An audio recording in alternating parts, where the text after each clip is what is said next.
Tonight, we ask the question that breaks every rule.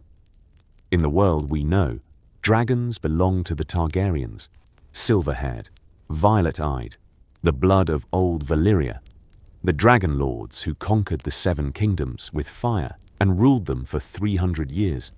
Dragons were Targaryen. Dragons were southern. Dragons were the opposite of everything the North stood for: ice, honor, wolves, the old gods, and the old ways. A dragon in Winterfell was impossible. A dragon hatching for a bastard named Snow was absurd. And yet, what if Ned Stark brought more than a baby home from the Tower of Joy? What if, wrapped in the bundle that contained his sister's dying wish, there was something else? Something small and cold and dead-looking. Something that Ned mistook for a stone or a keepsake, or a piece of Rhaegar's legacy that he kept because Lyanna asked him to keep everything? What if the stone sat in Winterfell for 16 years, cold, dormant, waiting? And then, on a night when the king of the Seven Kingdoms was sleeping down the hall, and the world was balanced on the edge of a war nobody saw coming, the stone cracked open in the hands of a boy named Jon Snow, and the fire that came out of it changed everything. Not just the war, not just the politics, everything. Because a dragon that hatches for a bastard is a dragon that proves the bastard is not what the world was told. And the proving is the thing that burns hotter than any fire. The egg. What Ned brought home.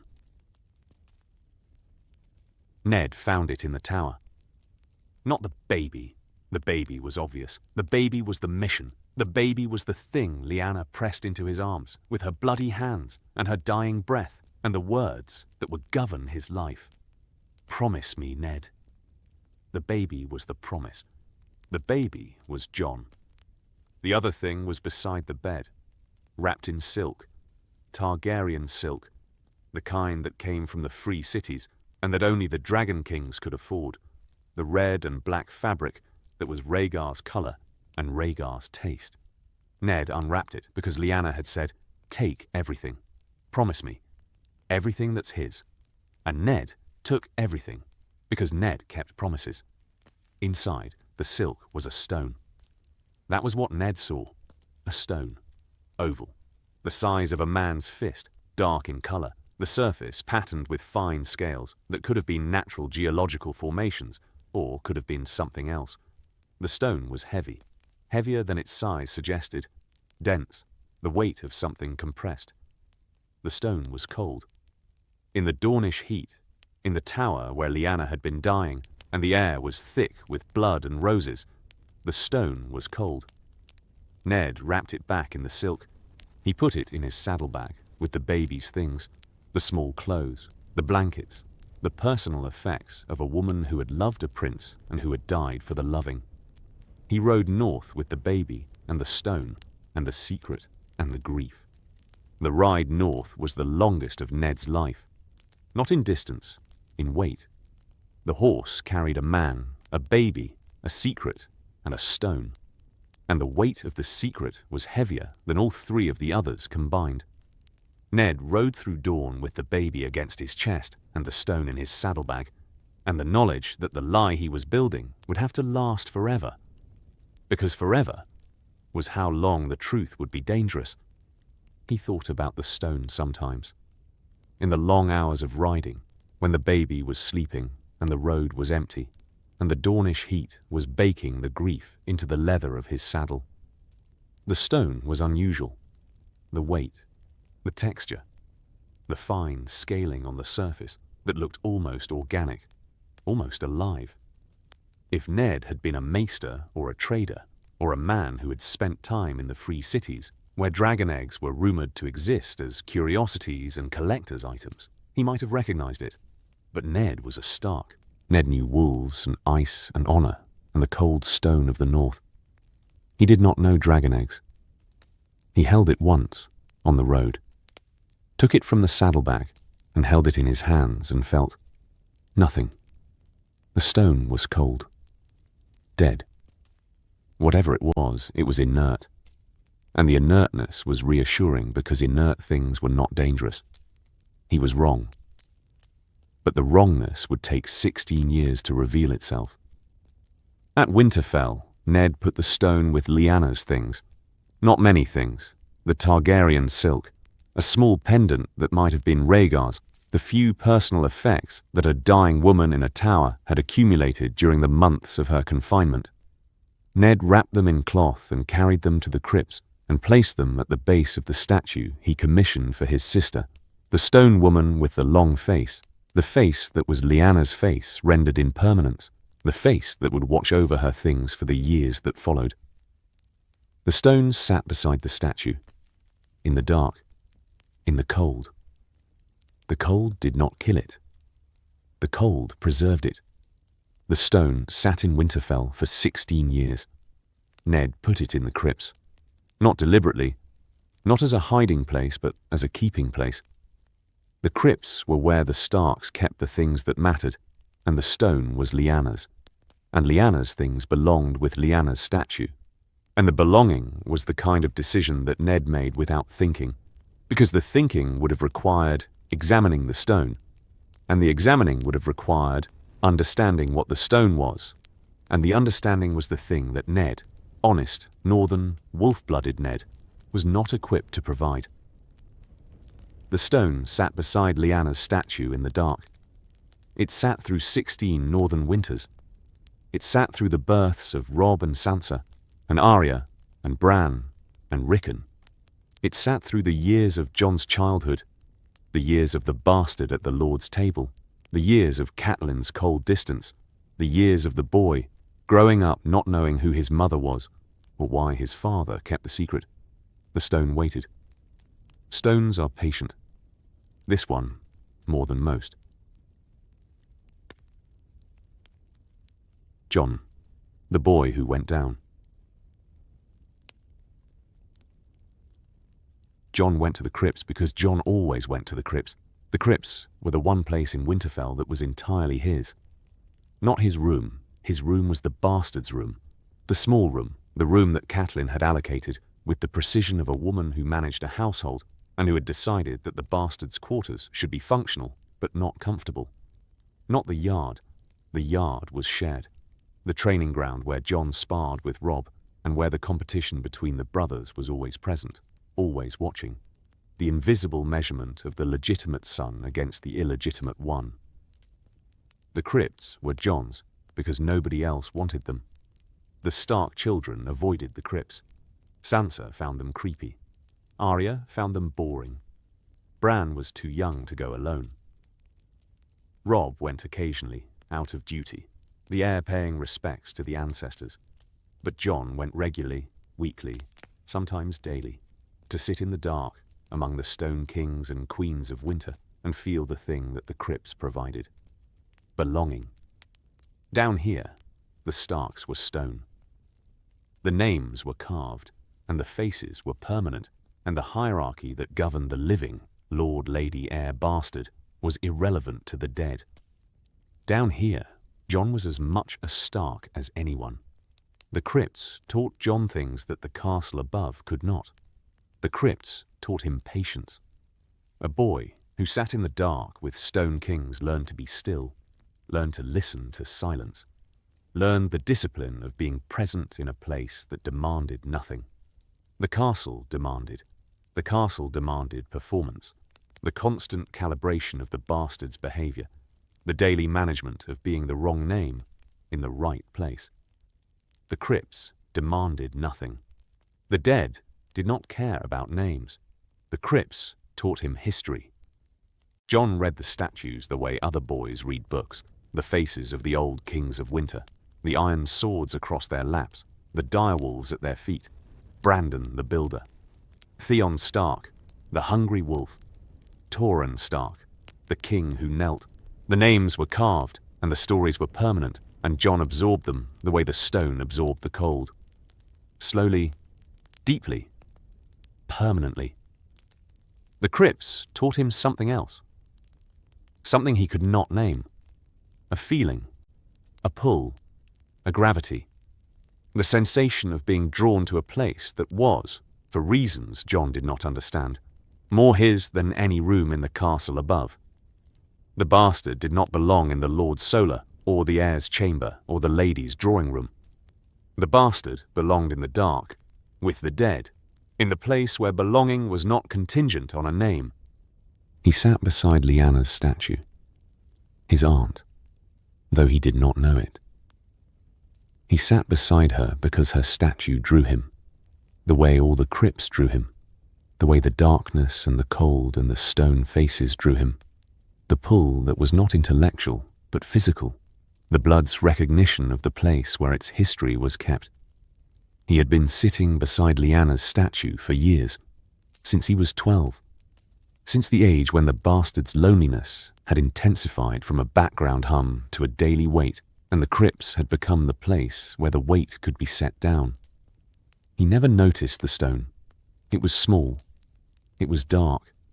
It sat beside the statue's base, half covered by the dust of 16 years, invisible in the dim torchlight that was the crypt's only illumination.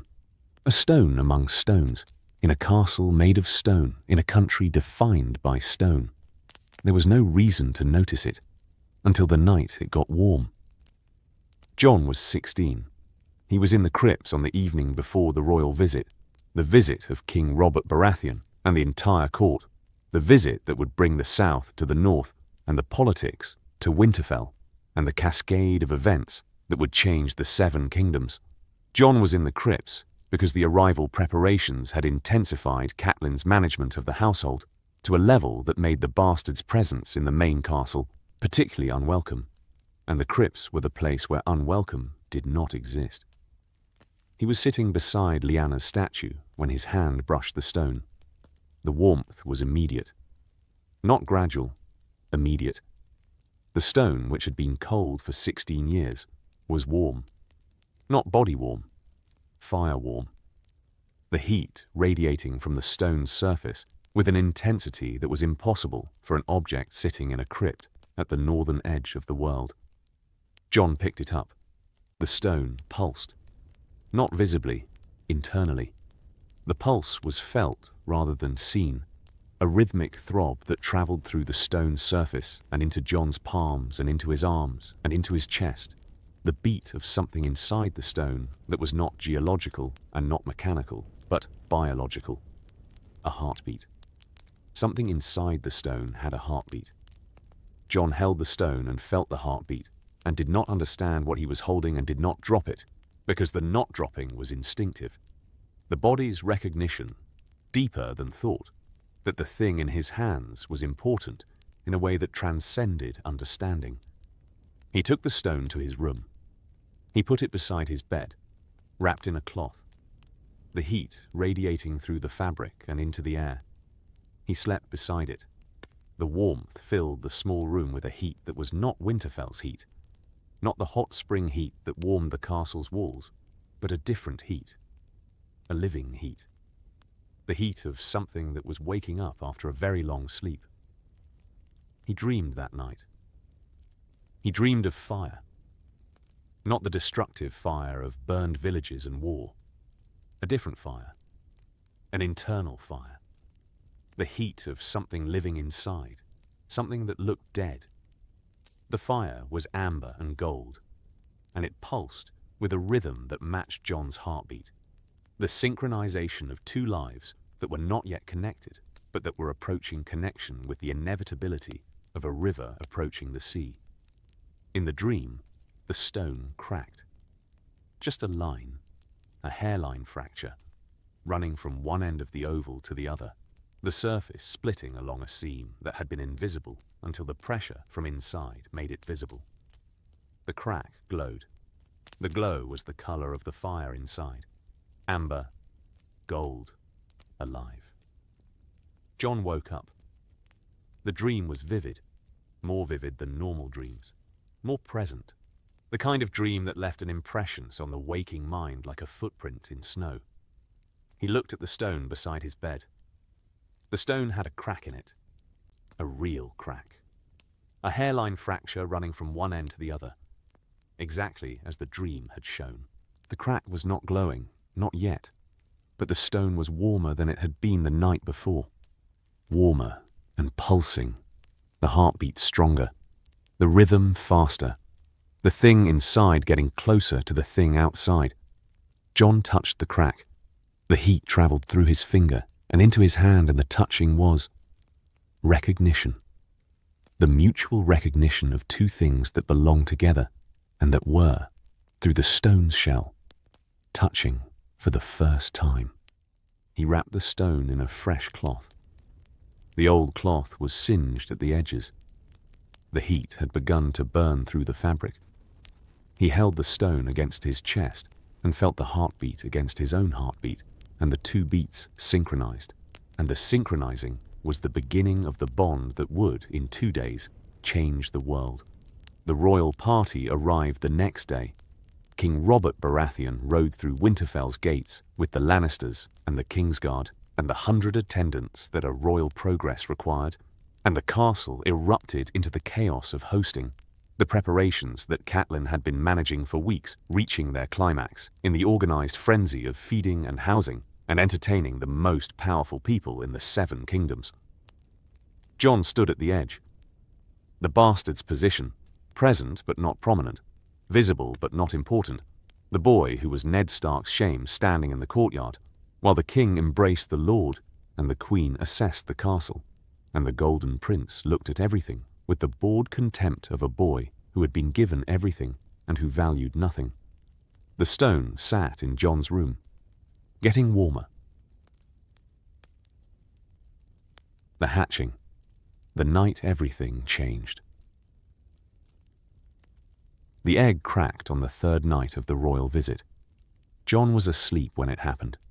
The stone, the egg, the dragon egg, the thing that had been masquerading as a stone for 16 years, was beside his bed, wrapped in cloth that was now scorched from the heat, the fabric brown and brittle from the temperature that the egg was producing. The crack was audible, a sharp, clean sound like ice breaking, like stone splitting, the sound of something impossibly strong giving way to something impossibly persistent. The sound woke Jon. He sat up in the dark, in the small room, in the bastard's quarters, and he looked at the egg. The egg was glowing. The scales on the surface, the patterns he had thought were geological, the fine ridges that covered the oval shape, were emitting light. Not fire, light. A warm, pulsing amber light that filled the small room with the glow of something being born. Another crack.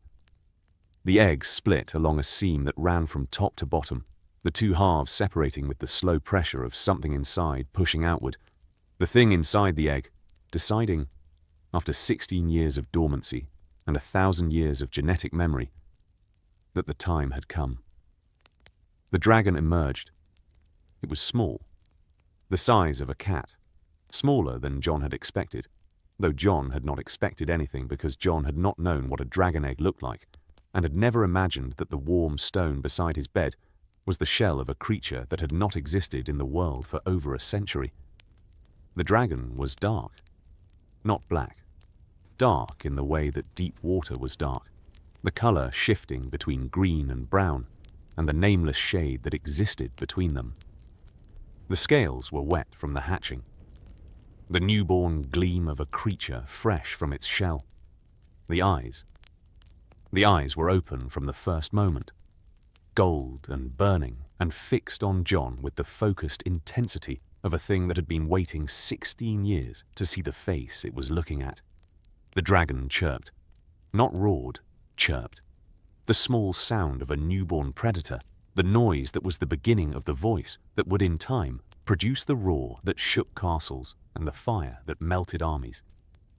But now, in this moment, in the small room in the bastard's quarters, in a castle full of sleeping lords and kings and queens, a chirp.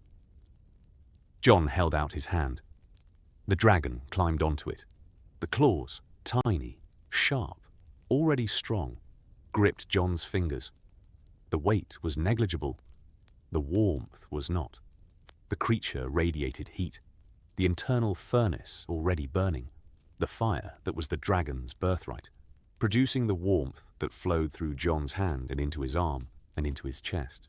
Jon held the dragon, and the dragon looked at Jon, and the looking was the bond, not the dramatic, magical, lightning bolt bond of legends, but the simple, animal bond of a creature, imprinting on the first warm face it saw. The dragon had hatched for Jon. The dragon had been waiting for Jon. The dragon was Jon's. The chirping got louder. This was the problem.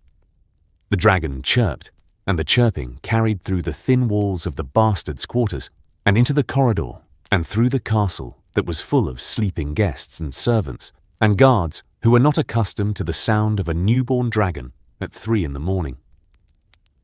A guard came to the door, then a servant, then Robb, whose room was closest.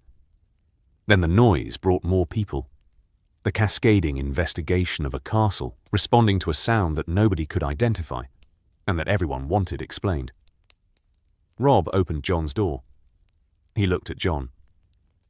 He looked at the thing in Jon's hands.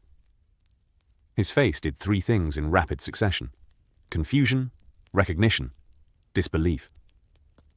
"Is that?" Robb said. "I don't know what it is." "It's a dragon." "It can't be a dragon." "It's a dragon, Jon. I can see. Those are wings. Those are scales. That's a dragon." The dragon chirped at Robb. The chirp was territorial. "Mine," the sound said. "This person is mine. You are not mine." "Where did you?" Robb began. "It was a stone. I found it in the crypt. It was warm, and I brought it to my room, and it hatched. A stone in the crypt hatched into a dragon. I know how it sounds. It sounds impossible. It looks..." Robb stared. "It looks real." The dragon was real. The dragon was small and warm and chirping and sitting in Jon Snow's hands in a castle where the king of the 7 kingdoms was sleeping at 2 floors below, and the realness of it was about to change everything. The commotion brought more people, servants, guards. The noise escalated, voices in the corridor, footsteps, the sounds of a castle waking to something that defied explanation. Ned arrived. Ned came through the door in a nightshirt with ice in his hand, the Lord of Winterfell responding to the disturbance with the instinct of a man who protected his household first and asked questions second. He came through the door ready for a threat. He saw the dragon. Ned's face did not do the 3 things Robb's face had done. Ned's face did one thing. It went white. The colour drained from the Lord of Winterfell's face with a speed that was visible even in the dim light of Jon's room. The grey eyes went wide. The jaw set. The body that had been advancing, sword in hand, ready for the threat, the body stopped. Completely. Ned Stark froze in Jon's doorway with a Valyrian steel greatsword in his hand and the most honest face in the 7 kingdoms, showing the most naked terror Jon had ever seen on any face. "Father," Jon said. Ned looked at the dragon. He looked at Jon. He looked at the dragon again. The looking was recognition, not of the species, not the logical identification of, that is a dragon. Something deeper, something that connected the dragon in Jon's hands to the stone in the silk in the tower in Dawn, the stone he had carried north 16 years ago, with a baby and a promise. "Close the door," Ned said. To Robb, the voice was the Lord's voice, the voice that commanded and was obeyed, and that did not explain. "Close the door, and don't let anyone in." Robb closed the door. The 3 Starks, the Lord, the heir, and the bastard stood in the small room with a newborn dragon and the beginning of the end of every secret Ned had ever kept. Ned, what the father knew. "How long?" Ned said. Not a question, a demand. The Lord's voice. "Since last night. I found a stone in the crypt, beside Aunt Lyanna's statue. It was warm. I brought it to my room. It hatched. It hatched. Ned leaned ice against the wall. He crossed the room. He looked at the dragon in Jon's hands. The small, dark creature. The wet scales. The gold eyes that were watching Ned with the instinct of a newborn that did not yet know what a threat was, but that was already categorizing the large man in the doorway. "The stone," Ned said. "From the tower." "What tower?" Ned stopped. The stopping was visible. The Lord's discipline clamping down on the word that had been about to escape. The reflex of a man who had been keeping a secret for 16 years and who was now in a small room with a dragon and 2 sons, closer to the secret's exposure than he had ever been. "Father," Robb said. "What tower?" "Not now." Ned's voice. Hard. The hardness that Robb had heard perhaps twice in his life. The hardness that said, "This is not a discussion.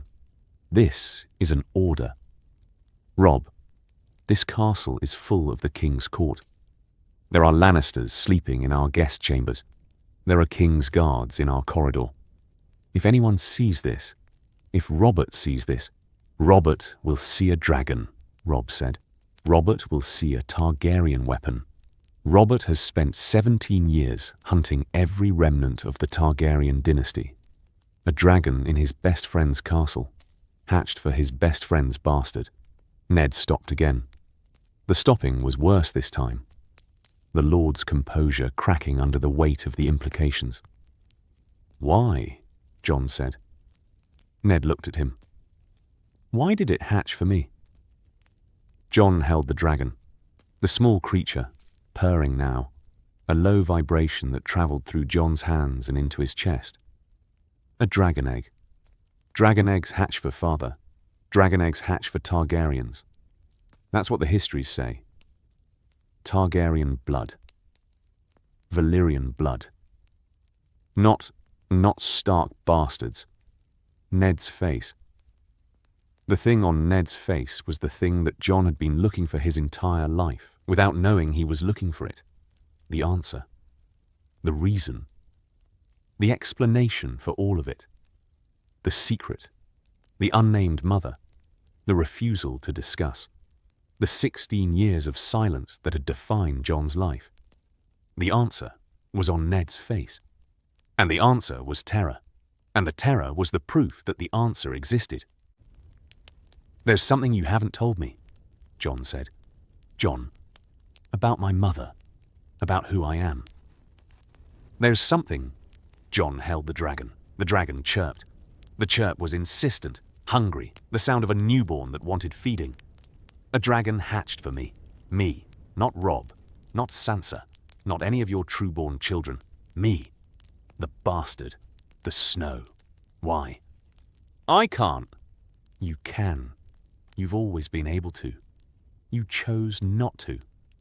Jon's voice, the voice that was changing, that had been the bastard's resigned acceptance for 16 years, and that was now, in the presence of a dragon and the proximity of a truth, becoming something harder. "Tell me why." "Not here." Ned's voice was barely controlled. "Not now. Not with Robert Baratheon sleeping 2 floors below us. I will tell you. I swear on the old gods, Jon. I will tell you. But not tonight. Tonight we hide this. We hide it, or we die. Die. Robert kills Targaryens, Jon. Robert has killed every Targaryen he has found for 17 years. If Robert sees a dragon in this castle, if Robert connects the dragon to you, why would Robert connect the dragon to me? I'm a Stark bastard." Ned's mouth closed. The closing was the answer that the words could not provide. Jon looked at his father, the man who had raised him, the man who had loved him, the man who was standing in his bastard's room at 3 in the morning with a face full of terror and a truth that was 16 years overdue, and a dragon between them that was the proof of everything the truth contained. "I'm not a Stark bastard," Jon said. "You are a Stark, but not a bastard. Jon, not your bastard. Ned held the room. The weight of it, 16 years. One promise, one lie. One baby in a tower, pressing on him with the force of a collapsing wall. The dragon chirped.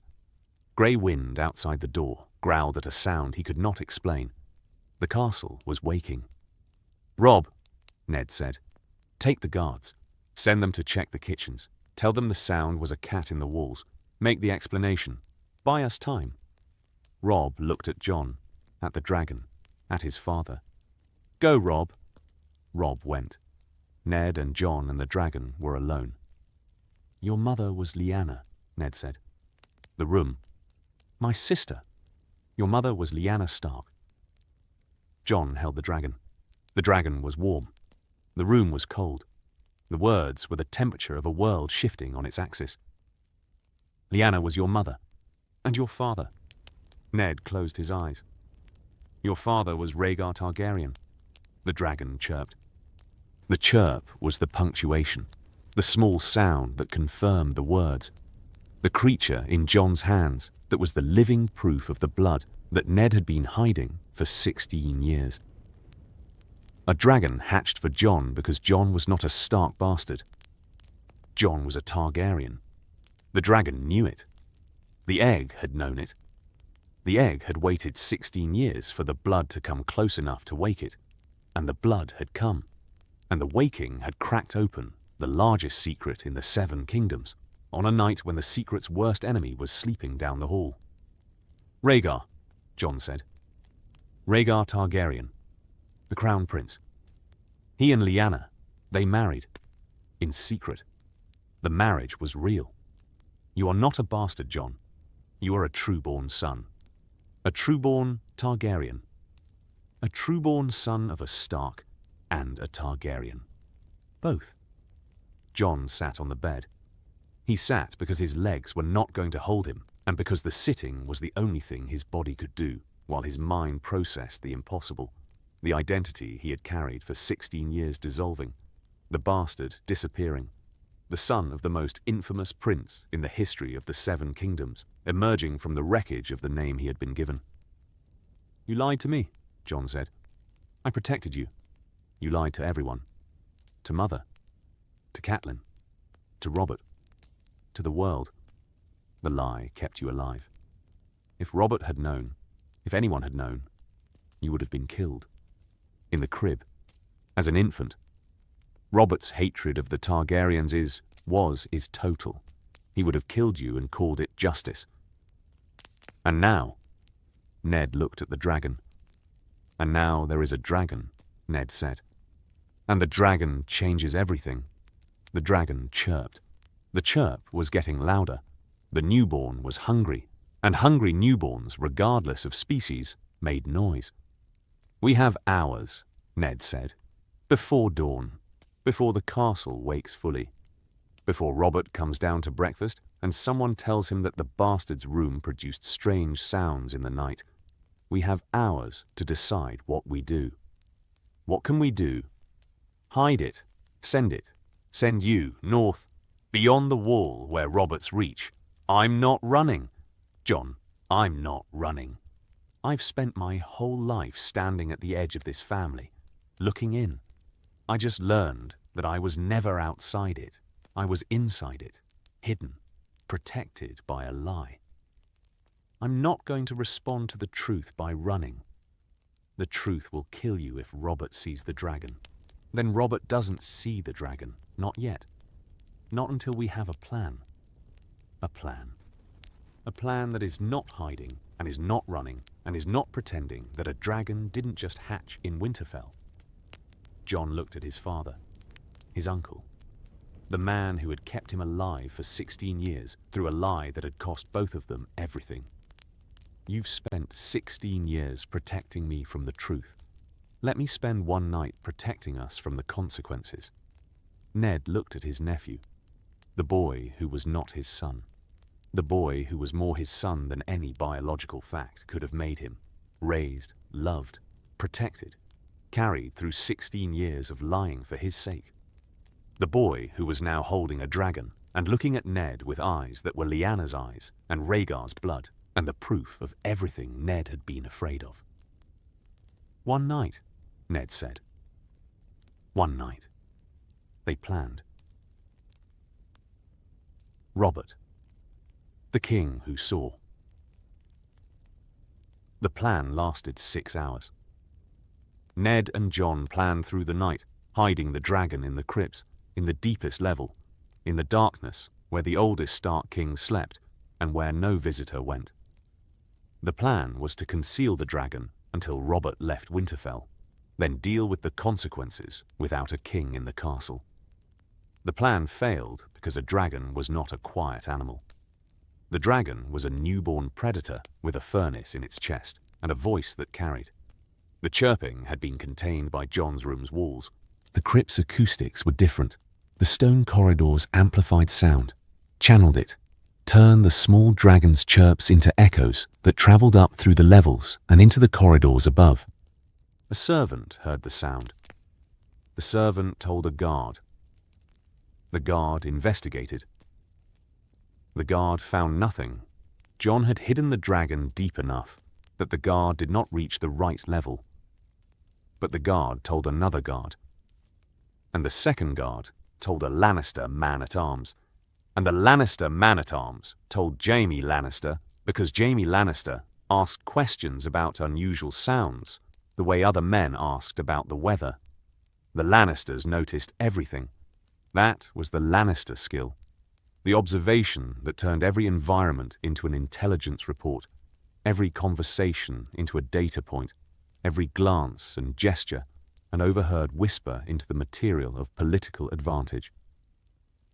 Tyrion noticed first. The smallest Lannister, the dwarf, the imp, the brother that the family preferred to forget. Tyrion noticed, because Tyrion noticed everything that the rest of the family missed.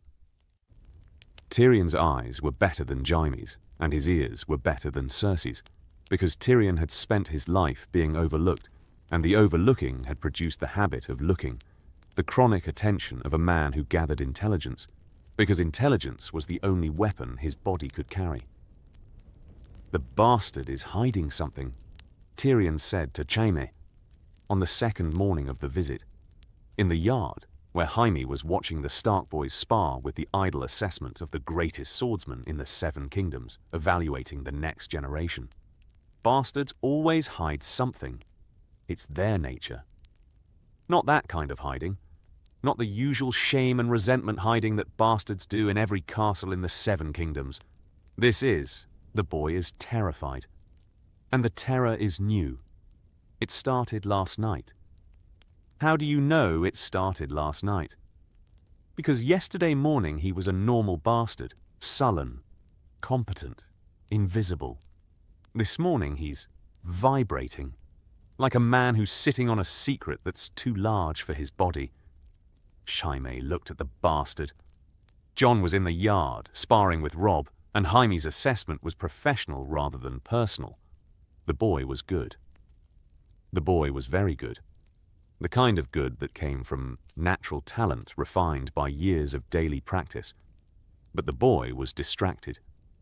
The boy was making mistakes that the boy's level of skill should not produce, the errors of a mind that was somewhere else. "He's distracted," Jaime said. "He's terrified." "Of what?"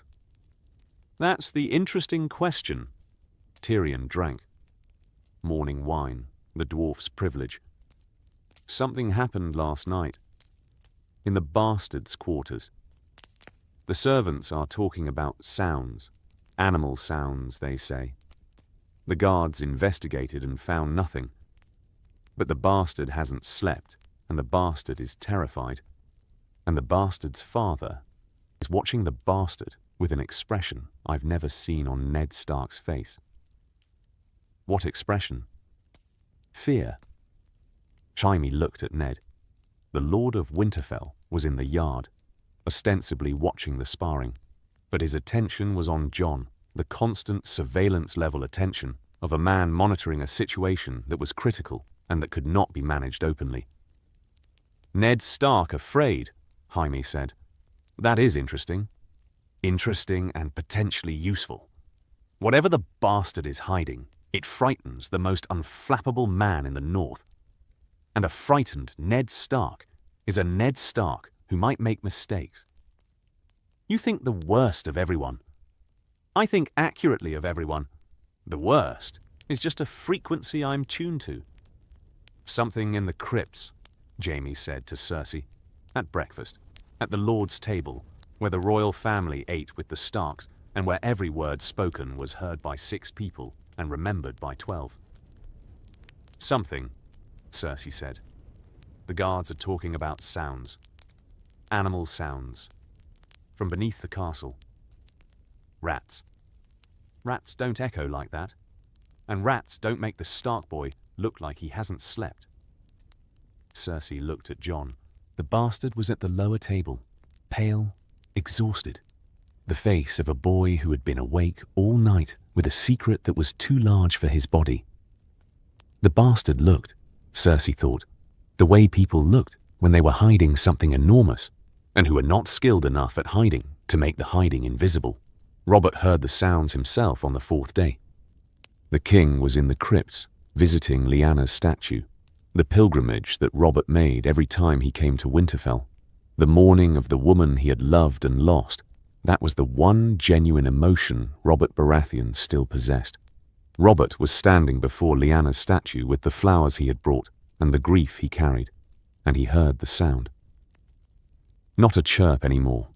The dragon was 4 days old and growing fast, faster than any natural creature, the dragon fire metabolism burning through food and converting it to growth at a rate that was magical rather than biological. The sound was not a chirp but a growl, small but a growl, the growl of a creature that was beginning to understand what it was.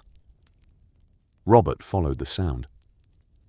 Robert Baratheon, the king, the warrior, the man who had killed Rhaegar Targaryen with a warhammer at the trident, walked through the crypts of Winterfell, following a sound that he could not identify, but that his body recognized.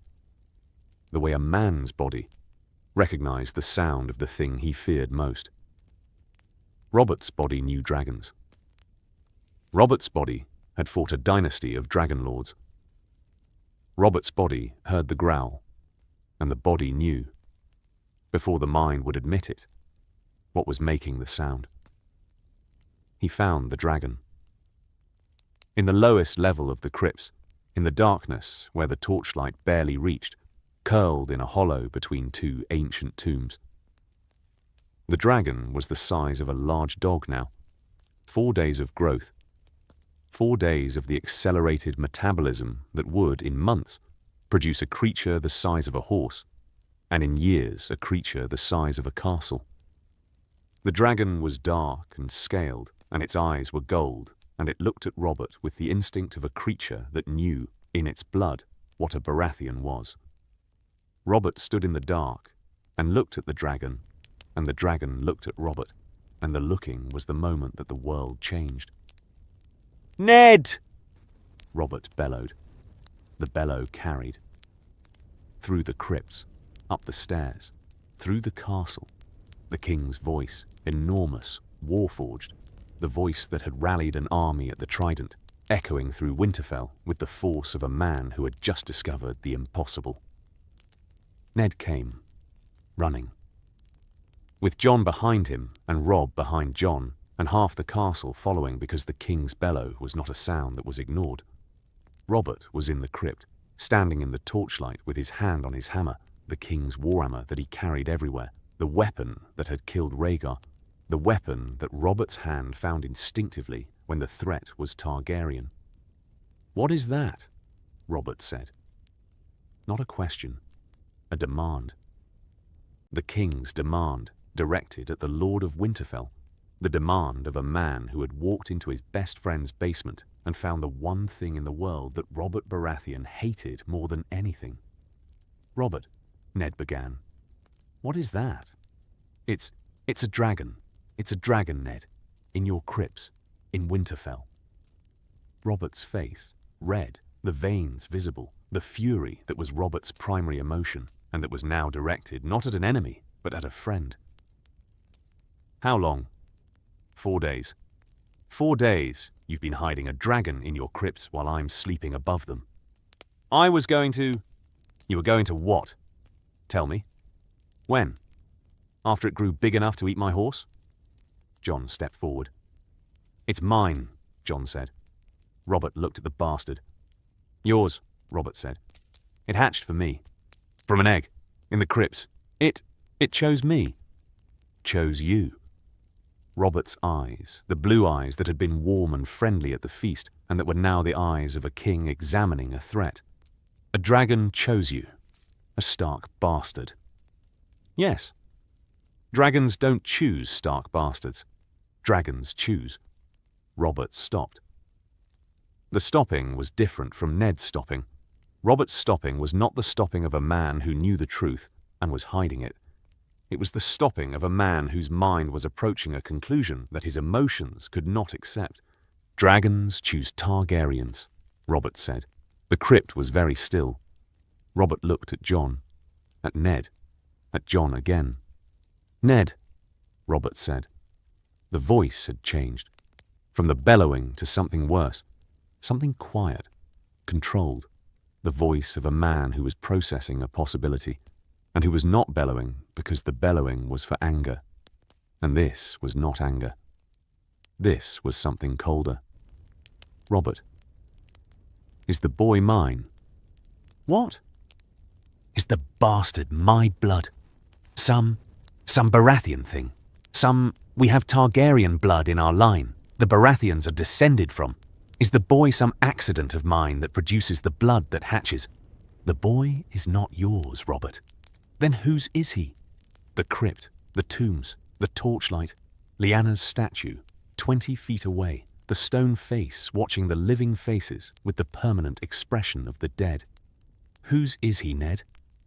Ned looked at his king, his friend, the man he had fought beside and lied to and loved for 20 years, the man whose hatred of the Targaryens was the axis around which Robert's identity revolved. Lyanna's, Ned said. Robert's face. Lyanna's boy. Not a question. Not a demand. A statement. The words falling out of Robert's mouth with the weight of stones. The comprehension arriving not as a revelation but as a collapse. The foundation of everything Robert believed about his best friend crumbling. Lyanna and Rhaegar. The name. In the crypts. In the dark. 20 feet from Lyanna's statue. Robert's hand tightened on the warhammer. You lied to me, Robert said. I saved his life. You lied to me. For 17 years, my best friend, my brother, lied to my face. Looked me in the eye and, Rhaegar's son, Ned, Rhaegar's son, the man who stole Lyanna, who started the war, who, his son, has been in your castle. Lyanna's son, my sister's son. Rhaegar's, Lyanna's. Ned's voice, the voice that did not rise and did not bend and did not break. My sister's dying wish. She loved him. She married him. The boy is her son. Not Rhaegar's weapon. Not a Targaryen threat. Lyanna's boy. Robert looked at Jon. The boy was standing in the crypt with a dragon at his feet, the small, dark creature that had followed Jon from the hiding place, that was pressed against Jon's leg with the possessive instinct of a newborn, bonded to its person.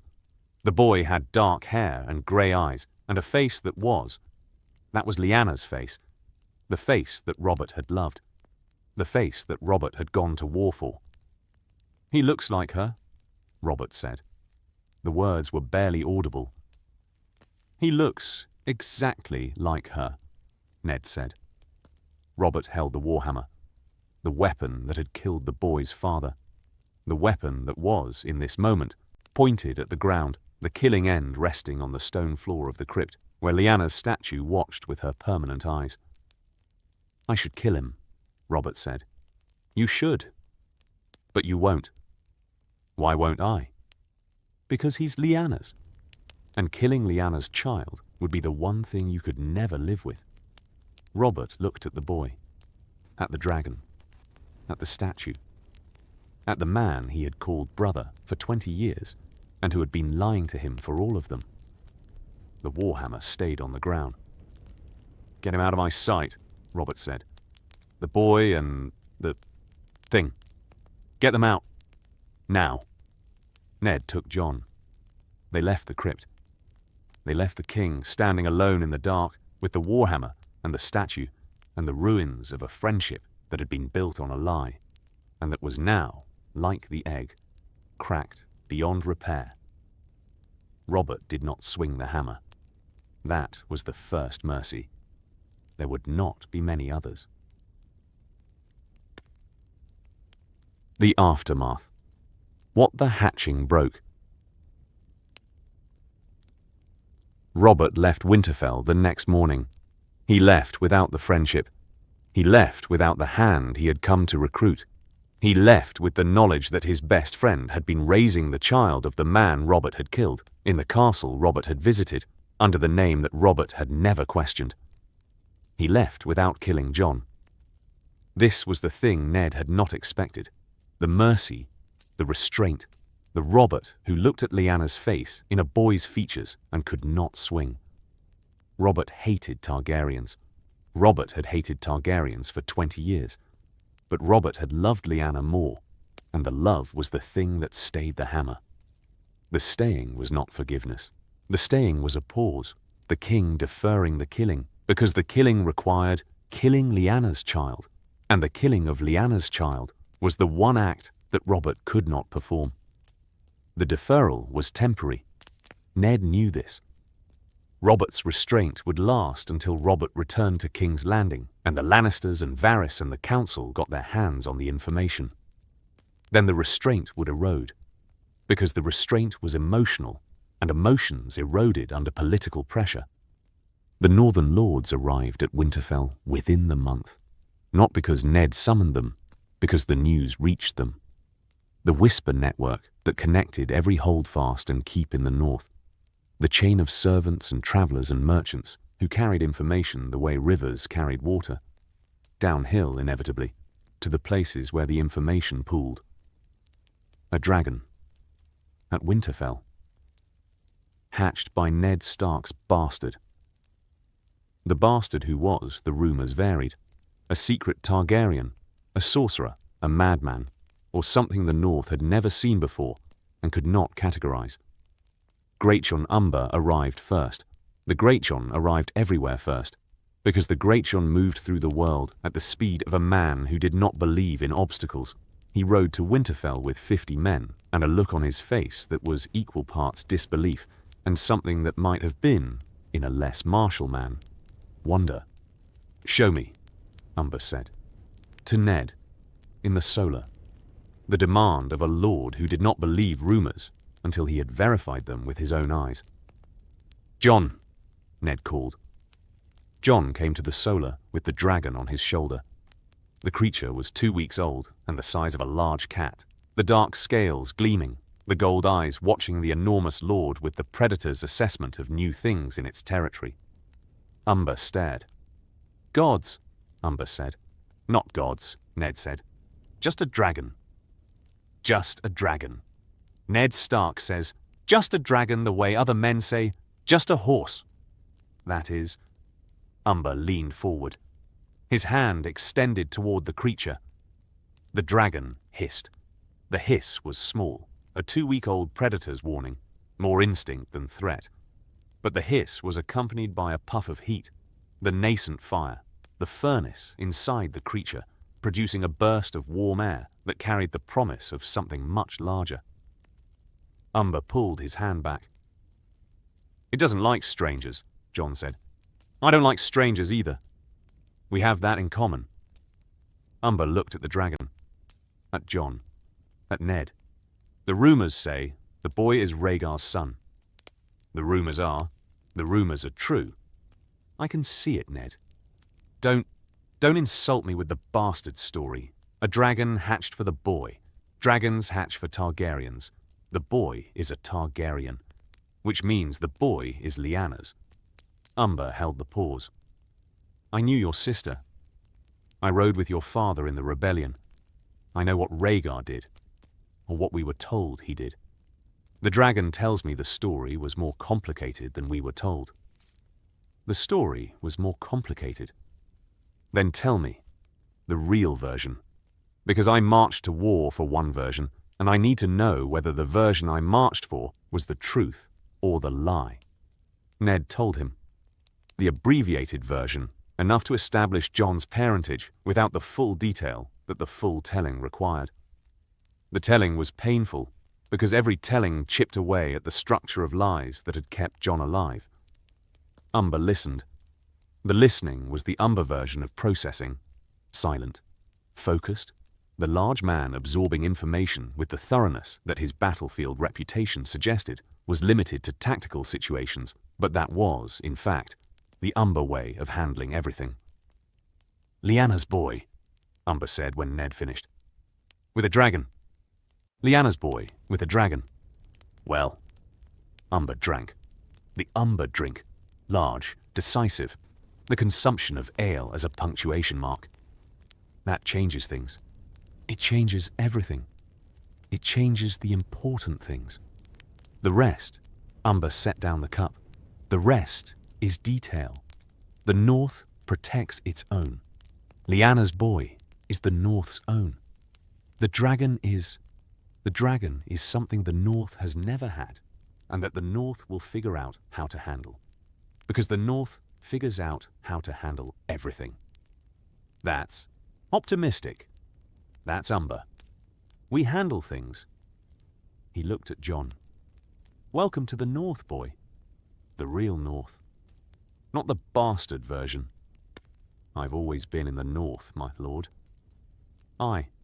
But now, the North knows you're here." Lady Mormont arrived the next day. Mage Mormont was smaller than Umber and louder in a different way. Not volume, but precision, the words landing like arrows because Mormont's speech did not waste syllables. "A dragon," Mormont said, looking at the creature on Jon's shoulder. "A dragon. And the boy is Targaryen. By blood. By blood and by dragon. The one confirms the other." Mormont looked at Ned. "You lied." "I protected." "You lied. To Robert. To us. To the realm.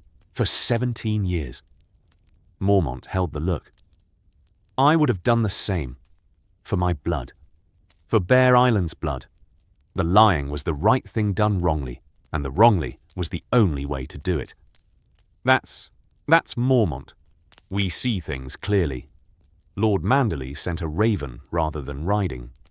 The raven was Manderley, long, detailed, practical, the communication of a lord who processed through writing rather than speaking. The raven said, in essence, White Harbour stands with Winterfell. The dragon changes the political mathematics of the North. The mathematics should be managed rather than feared. Manderley offered his port, his treasury, and his counsel. The Karstarks came, the Glovers came, the Tallhearts and the Serwyns came. They came, and they saw the dragon, and they reacted the way Northern lords reacted to impossible things, with the stoic assessment that was the North's governing quality, that's different, that the North produced in place of the South's panic. The North had survived 8,000 winters. The North had faced the White Walkers. The North had built the wall. A dragon was novel. But the North did novel. The consensus formed, not immediately, not cleanly, but with the gradual northern momentum that was stronger for being slow. The consensus was, the boy is Lyanna's. The dragon is the boy's. The North protects its own. The consensus was not unanimous. Rose Bolton did not attend. Bolton sent a raven that said, in the Bolton way, exactly nothing. The acknowledgement of the news without the commitment to a position, the careful non-alignment that was Bolton's signature. And that was, to anyone who was watching, its own kind of position. Jon watched the lords come and go and react and commit, and he felt the thing that the bastard had never felt in 16 years at Winterfell. That the North was looking at him and seeing not the bastard, but the boy. The boy with the dragon. Lyanna's boy. The boy who belonged. "We have weeks," Ned said to Jon, in the solar, the morning after Robert's departure. The castle quiet, the royal party gone. Winterfell returned to the Starks. Weeks before Robert processes this, before the court hears, before the political machinery starts. Starts what? Starts the response. A Targaryen heir with a dragon in the north. The response will be war, demand. First, the demand for Jon's surrender, then the demand for the dragon's destruction. When the demands are refused, because I will refuse them, then war. You'll refuse. You're my sister's son. I've spent 17 years lying to protect you. I'm not going to hand you over now. Even if it means war. Even if it means everything. Jon held this. The uncle who had been his father. The man who was choosing war over compliance because the compliance would mean the death of Lyanna's child, and the death of Lyanna's child was the one thing Ned Stark would not accept. Thank you, Jon said. Don't thank me yet. The war hasn't started. It will. It will. Ned looked at the window. The north. The kingdom he had governed for 17 years, and that was about to become the front line of a conflict that would make Robert's rebellion look like a border skirmish. Prepare. For what? For everything. The reactions. What every faction saw. The news travelled faster than any raven. By the time Robert reached King's Landing, the 7 kingdoms already knew. The servants who had heard the sounds, the guards who had investigated, the Lannister men-at-arms who had reported to Jaime, the whisper network that every castle contained and that every court deployed, the web of information that turned private secrets into public knowledge with the efficiency of fire-consuming dry wood. A dragon in Winterfell, hatched by Ned Stark's bastard. The bastard who was not a bastard. The bastard who was Rhaegar Targaryen's son. Every faction responded. Tywin Lannister received the news at Casterly Rock and sat with it for 3 days before acting. 3 days of assessment, Tywin's process, the careful weighing of information against position, against opportunity that had governed every Lannister decision for 40 years. A Targaryen heir with a dragon, Tywin said to Kevin. In the north. Ned Stark's bastard is a Targaryen. Ned Stark's bastard is Rhaegar Targaryen's son by Lyanna Stark. The bastard story was a cover, a very effective cover, 17 years without suspicion. Tywin looked at the map. The heir to the Iron Throne, by Targaryen succession, is alive, is in the north, and has a dragon. Robert will want him dead. Robert wants him dead. Robert also has a warhammer and no dragon. The arithmetic is changing. Tywin looked at the map the way Tywin looked at everything, as a problem to be solved. The boy is a threat, but the boy is also a weapon that can be used against Robert as easily as it can be used against us. You're not thinking of, I'm thinking of everything. That's what I do. Stannis Baratheon received the news on Dragonstone and responded with the blunt legal analysis that was Stannis' approach to everything. The boy was Rhaegar's son. If the marriage was legitimate, the boy had a stronger claim to the Iron Throne than Robert, whose claim was based on conquest and on a Baratheon grandmother who was Targaryen. If the marriage was illegitimate, the boy was a bastard with a dragon, which was worse because bastards with dragons had no claim to respect and therefore no constraint on their ambition. The boy must be dealt with, Stannis said to Davos. Not killed, dealt with. A Targaryen heir with a dragon is a destabilizing force. The realm cannot absorb a destabilizing force and survive. He's a boy, my lord. He's a boy with a dragon. Boys with dragons burned Harrenhal. Varys received the news through his network and responded with the quiet satisfaction of a man whose long-term planning had just received an unexpected confirmation. Varys had known about Jon. Varys had suspected, not confirmed, but suspected, that Ned Stark's bastard was more than the story suggested. The dragon was the confirmation. "The game changes," Varys murmured. "To no one. In his chambers, the spider spinning a new web for a new reality." The Tyrells responded with their customary calculation. The family that joined winning sides waited to see which side was winning before committing. A dragon in the north was significant. A dragon attached to a Targaryen heir was transformative. The Tyrells would watch and calculate, and when the calculation was clear, they would act. And across the narrow sea, Daenerys Targaryen received reports of a brother she had never known existed, a nephew who had hatched a dragon in a castle of ice, and the feeling that accompanied the knowing was not joy or solidarity, but a colder thing. The recognition that her claim to the Iron Throne, her singular, unique, last Targaryen claim, was no longer singular, no longer unique. The world was responding. The dragon had detonated, and Jon Snow, Jon Targaryen, Aegon, whatever name the world would eventually give him, was at Winterfell, raising a growing dragon, learning the truth of his blood, and preparing for the consequences of a hatching that he had not asked for and could not undo. Catelyn, what the mother felt. Catelyn learned the truth on the morning of Robert's departure. Ned told her in the solar, with the door closed, in the flat voice that Ned used when the truth was too heavy for inflection. He told her everything. The Tower of Joy, Lyanna, Rhaegar, the marriage, the baby, the lie. 17 years of lying. To his wife, to his king, to the world. Catelyn processed it in stages. The first stage was fury. Not the hot fury of a betrayal discovered, the cold fury of a woman who had spent 17 years managing a household that contained a boy she believed was her husband's bastard. A boy whose presence was a daily reminder of Ned's infidelity. A boy she had treated with the controlled distance that was the only response she could muster to the wound his existence represented. 17 years of that distance. 17 years of managing the resentment. And the boy was not Ned's bastard. The boy was Ned's nephew. The distance had been unnecessary. The resentment had been misplaced. The wound had been self-inflicted, based on a lie that Ned had maintained because the truth was too dangerous to share.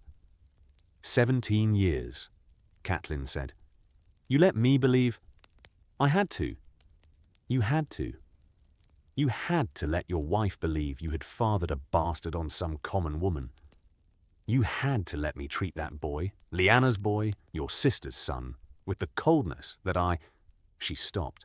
The stopping was the Tully composure asserting itself, the discipline of a woman who would not cry in front of a man she was furious with. The coldness protected him, Ned said.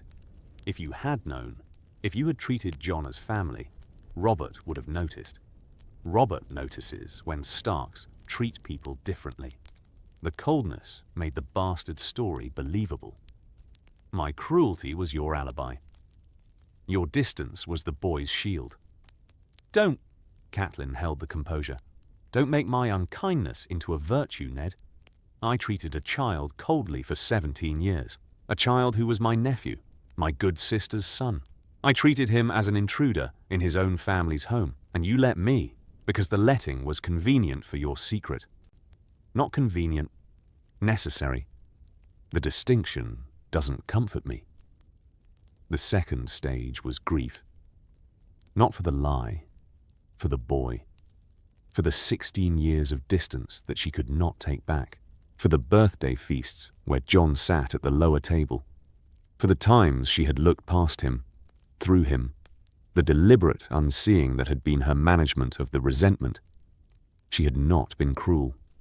She had been cold. And the coldness had been a choice. And the choice had been based on a lie.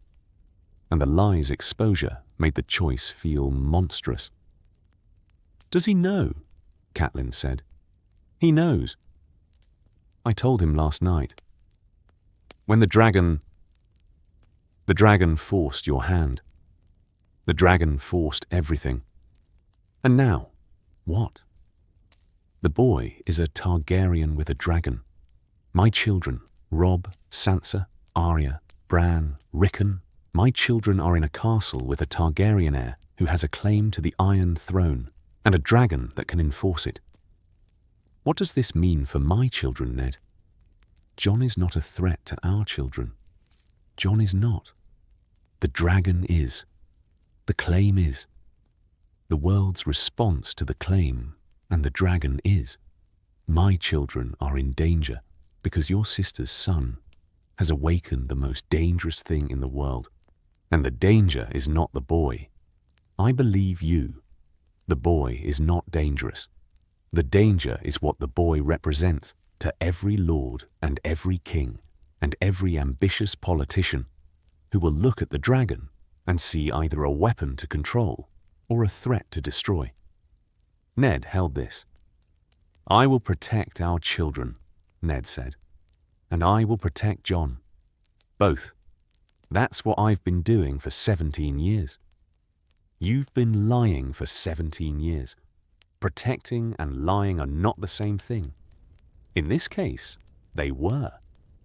The third stage was the hardest.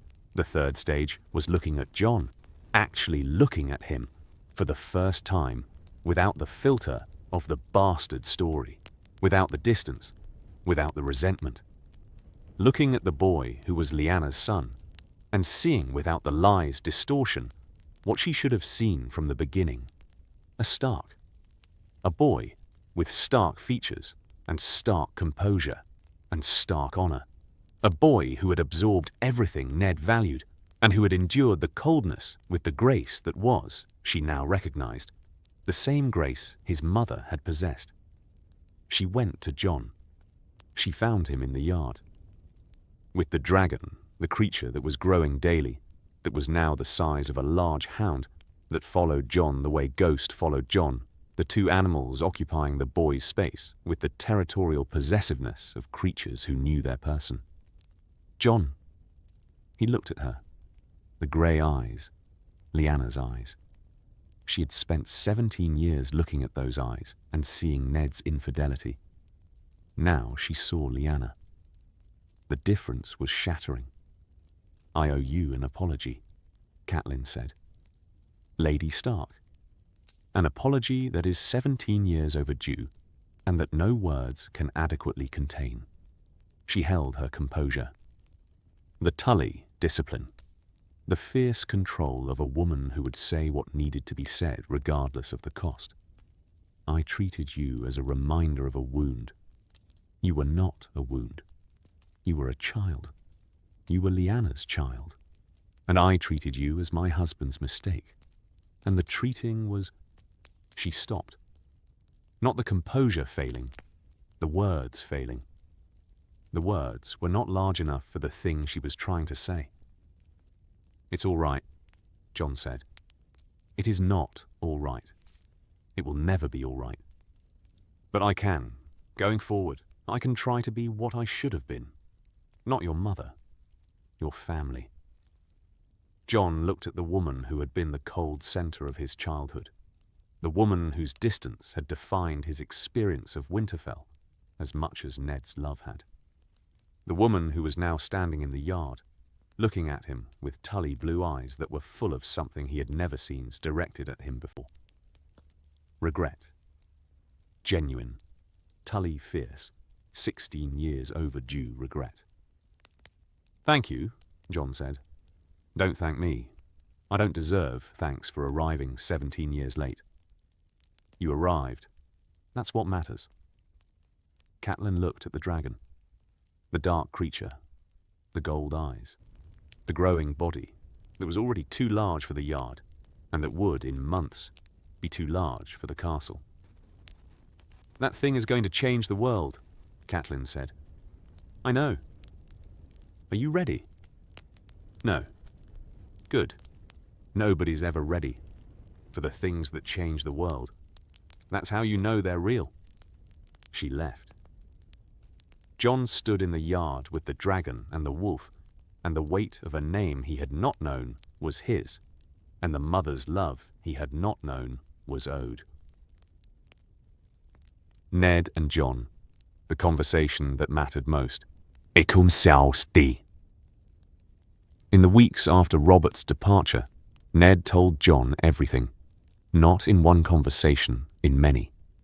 In the Godswood, at the Heart Tree, in the evenings when the castle was quiet and the dragon was sleeping in the Wolfswood, and the world was, for a few hours, manageable. He told Jon about Lyanna, the real Lyanna, not the legend, not the woman the song celebrated, not the figure that Robert had turned into a monument, the actual person.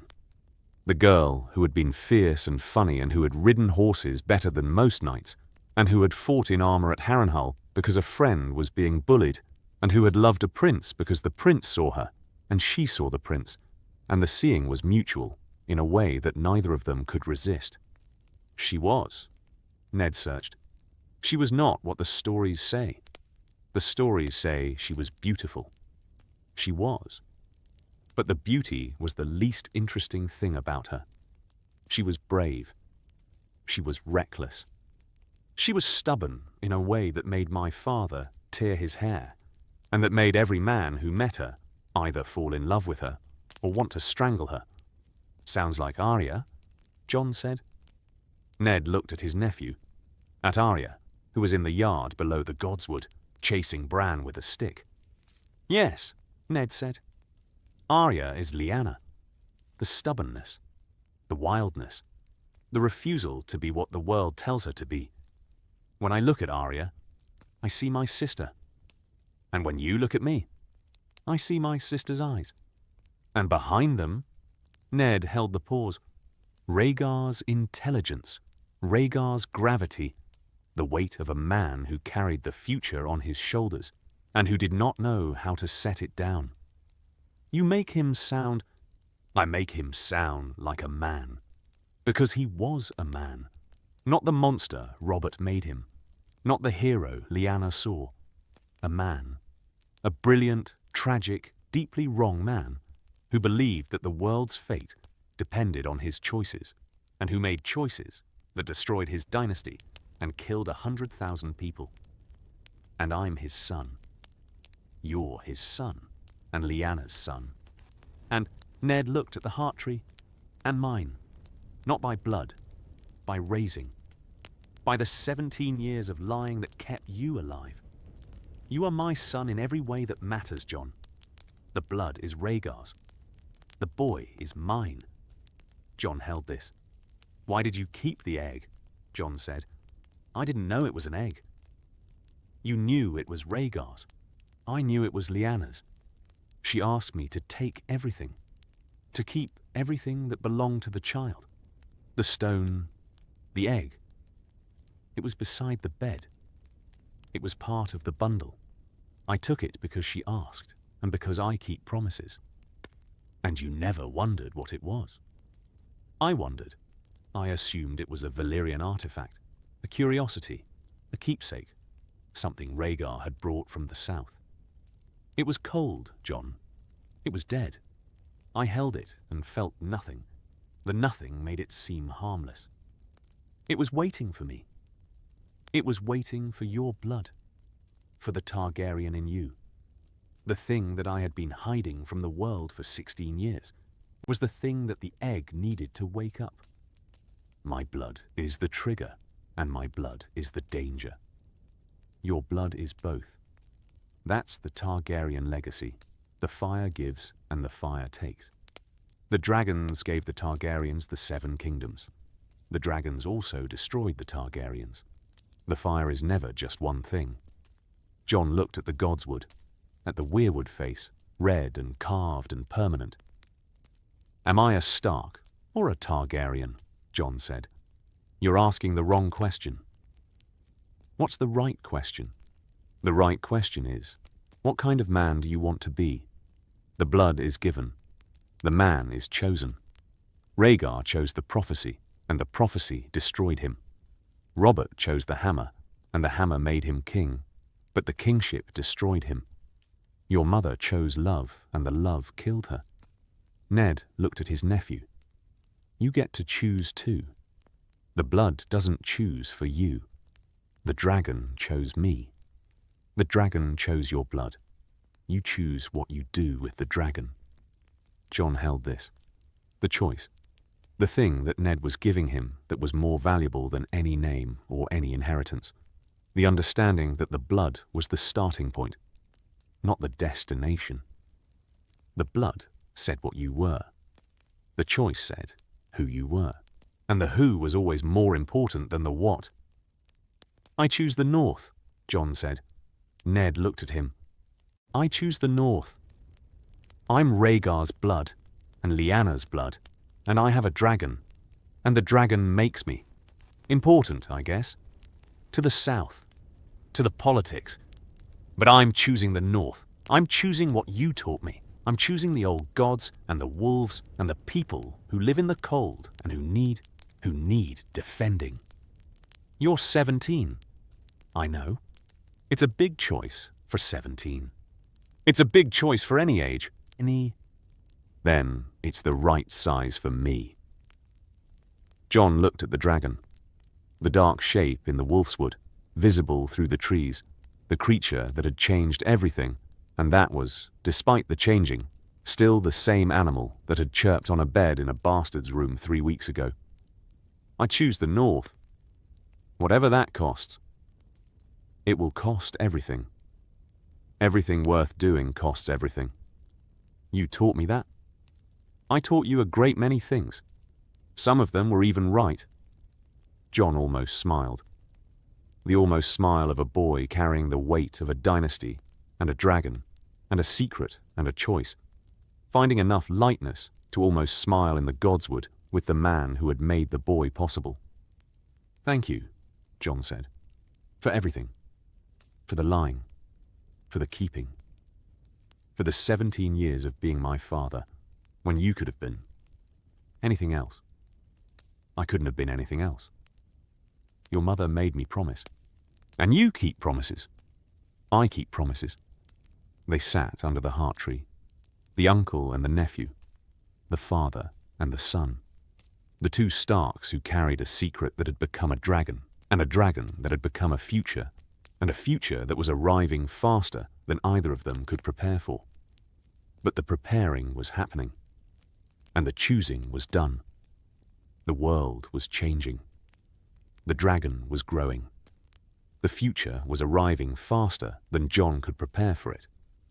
But the preparing was starting, and the starting was enough. Robber, the brother who watched.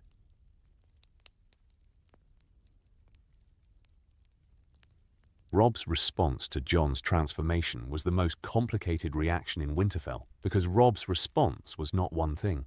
It was 5 things happening simultaneously, and the 5 things contradicted each other. The first thing was love. Robb loved Jon. The love was real and unqualified, and had been the foundation of their relationship since childhood. The brothers who sparred and rode and shared everything that brothers shared. The love was not threatened by the dragon. The love was older than the dragon and stronger than the dragon, and the dragon did not change it. The second thing was amazement. A dragon. His brother had a dragon. The absurdity and the wonder of it. A living dragon. The creature of legends, growing in the wolfswood behind Winterfell. And his brother was the one who had hatched it. The amazement was the child in Robb responding to the impossible with the only appropriate emotion, awe. The third thing was fear. Not of Jon, of what Jon represented. A Targaryen heir with a dragon was the most dangerous political object in the 7 kingdoms. The danger was not Jon's intent. Robb trusted Jon's intent completely, but the world's response. The world would see the dragon, and the claim and the danger, and the world would respond with the tools the world possessed. Armies and assassins, and the political machinery that turned threats into targets. The fourth thing was, Robb did not want to name the fourth thing. The fourth thing was the feeling that lived underneath the love and the amazement and the fear, the feeling that Robb was ashamed of, because the feeling was ugly, and the ugliness was not worthy of a Stark. The fourth thing was envy. Not of the dragon, of the transformation. For 16 years, Robb had been the heir, the firstborn, the Stark, the boy who would inherit Winterfell and govern the north and carry the family name. Jon had been the bastard, the second, the lesser, the boy who would always stand one step behind Robb because the step was the distance that legitimacy created. The dragon erased the step. The dragon did not just elevate Jon, it launched him past Robb, past the Starks, past every lord in the Seven Kingdoms, into a position that Robb could never reach regardless of his birth or his training or his abilities. Jon had a dragon. Robb had a wolf. The wolf was magnificent, and the dragon was incomparable, and the incomparability was the thing that turned the step into a chasm. The fifth thing was guilt. Guilt about the fourth thing. Guilt about feeling envy toward a brother who had never asked for the dragon, who had not chosen the transformation, who was clearly overwhelmed by the consequences. Guilt about the ugliness of envying a man whose life had just become exponentially more dangerous and more complicated. Guilt about the Stark in him, the Stark who should have been better than envy, and who was discovering, in the presence of a dragon, that Starks were human. "I'm a terrible person," Robb said to Jon, 2 weeks after the hatching, in the Wolf's Wood, watching the dragon eat a deer. "What?" "I'm jealous of you." He gestured at the dragon. "I'm jealous, and I feel terrible about it." Jon looked at his brother. "You're jealous of the thing that has made me the most hunted person in the Seven Kingdoms. I'm jealous of the spectacle, the power, the having something nobody else has. Yes, you're jealous of a creature that makes everyone I meet either want to kill me or use me. A creature that has turned my father's, my uncle's, secret into a political crisis. A creature that has made the woman who raised me apologize for 17 years of treating me badly. You're jealous of that? When you put it that way, when I put it anyway, Robb, you're the heir to Winterfell. You're going to be the Lord of Winterfell, the Warden of the North, the head of the most respected house in the Seven Kingdoms. You have a name, a place, a family that claims you, a future that is clear and honored and safe. I have a dragon and a death sentence. That's dramatic. That's accurate. Robert Baratheon is going to send men to kill me. Maybe not today. Maybe not this month. But eventually. Because I'm Rhaegar's son, and I have a dragon, and the combination is the thing Robert has been having nightmares about for 17 years. Robb held this. "I'm sorry," Robb said, "for the jealousy." "Don't be sorry. Be honest. The jealousy is... it's human. It would be strange if you didn't feel it. A dragon hatched in your family's castle for your brother, not you. The feeling is normal. It doesn't feel normal. Nothing about this feels normal." Jon looked at the dragon. "But the jealousy is the easy part. The hard part is what comes next." "What comes next?" "I don't know. That's the hard part." They stood in the Wolf's Wood. The two brothers, the heir and the dragon rider, the legitimate son and the hidden prince. The relationship had changed. Not broken, changed. The easy brotherhood of equals had been replaced by something more complicated, something that included love and amazement and fear and envy and guilt, and the effort, the daily effort, of maintaining a brotherhood across a gap that a dragon had created. The effort was the thing that made them Starks. Not the name, the effort. The willingness to hold the relationship even when the holding was hard. The growing. What the dragon became. The dragon grew fast. Fast was the wrong word. Fast implied a rate that could be measured and compared. The dragon's growth was not measured. It was observed with increasing alarm by a household that had no experience with dragons and that was therefore calibrating the growth against the only references it had, the historical accounts, which described dragons that took years to reach riding size, and the reality, which was producing a creature that was growing at a rate the historical accounts had not documented. The dragon was the size of a hound at 1 week, the size of a horse at 2 months, the size of a cart at 4 months. The growth was accelerating, the dragon fire metabolism burning through food and converting it into scale and muscle, and wing at a rate that was not biological, but magical. The ancient fires inside the creature producing the growth that nature alone could not. Jon learned to raise a dragon the way every parent learned to raise anything, through mistakes. The first mistake was feeding. Jon assumed the dragon would eat raw meat, deer, rabbit, the game that the wolves would provided. The dragon did eat raw meat, but the dragon preferred cooked meat, not cooked by a kitchen, cooked by itself. The dragon would hold a haunch of venison in its claws and breathe on it until the meat was charred on the outside and warm on the inside. The cooking instinct bred into the creature's behavior, the fire serving the domesticity before it served the warfare. The second mistake was housing. Jon kept the dragon in his room for the first week, the small room, the bastard's quarters, the space that had barely been large enough for a boy and a wolf, and that was now expected to contain a boy, a wolf, and a growing predator. The room was not large enough. The dragon's body heat raised the temperature to the point where Jon's water pitcher boiled. The dragon's claws scratched the stone floor. The dragon's tail, swinging in sleep, knocked over the furniture. By the second week, the dragon was in the wolfswood. Not the deep wolfswood, the edge, the transitional forest where the castle's maintained grounds gave way to the wild. Jon built a shelter, not a cage, never a cage, a lean-to of logs and branches that the dragon could use or ignore as it chose. The dragon used it. The shelter became the dragon's den, the place where the creature slept and ate and grew. The third mistake was training. Jon assumed, based on the histories, that a dragon could be trained the way a horse was trained, through commands, through repetition, through the imposition of a rider's will on the animal's behavior. The assumption was wrong. The dragon wasn't trainable.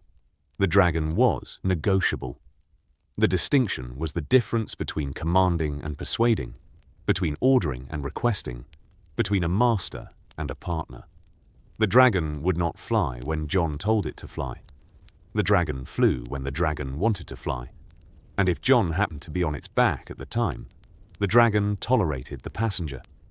The dragon would not breathe fire on command. The dragon breathed fire when the dragon was angry or hungry or frightened, and the breathing was the dragon's decision, not Jon's. Jon learned this the hard way.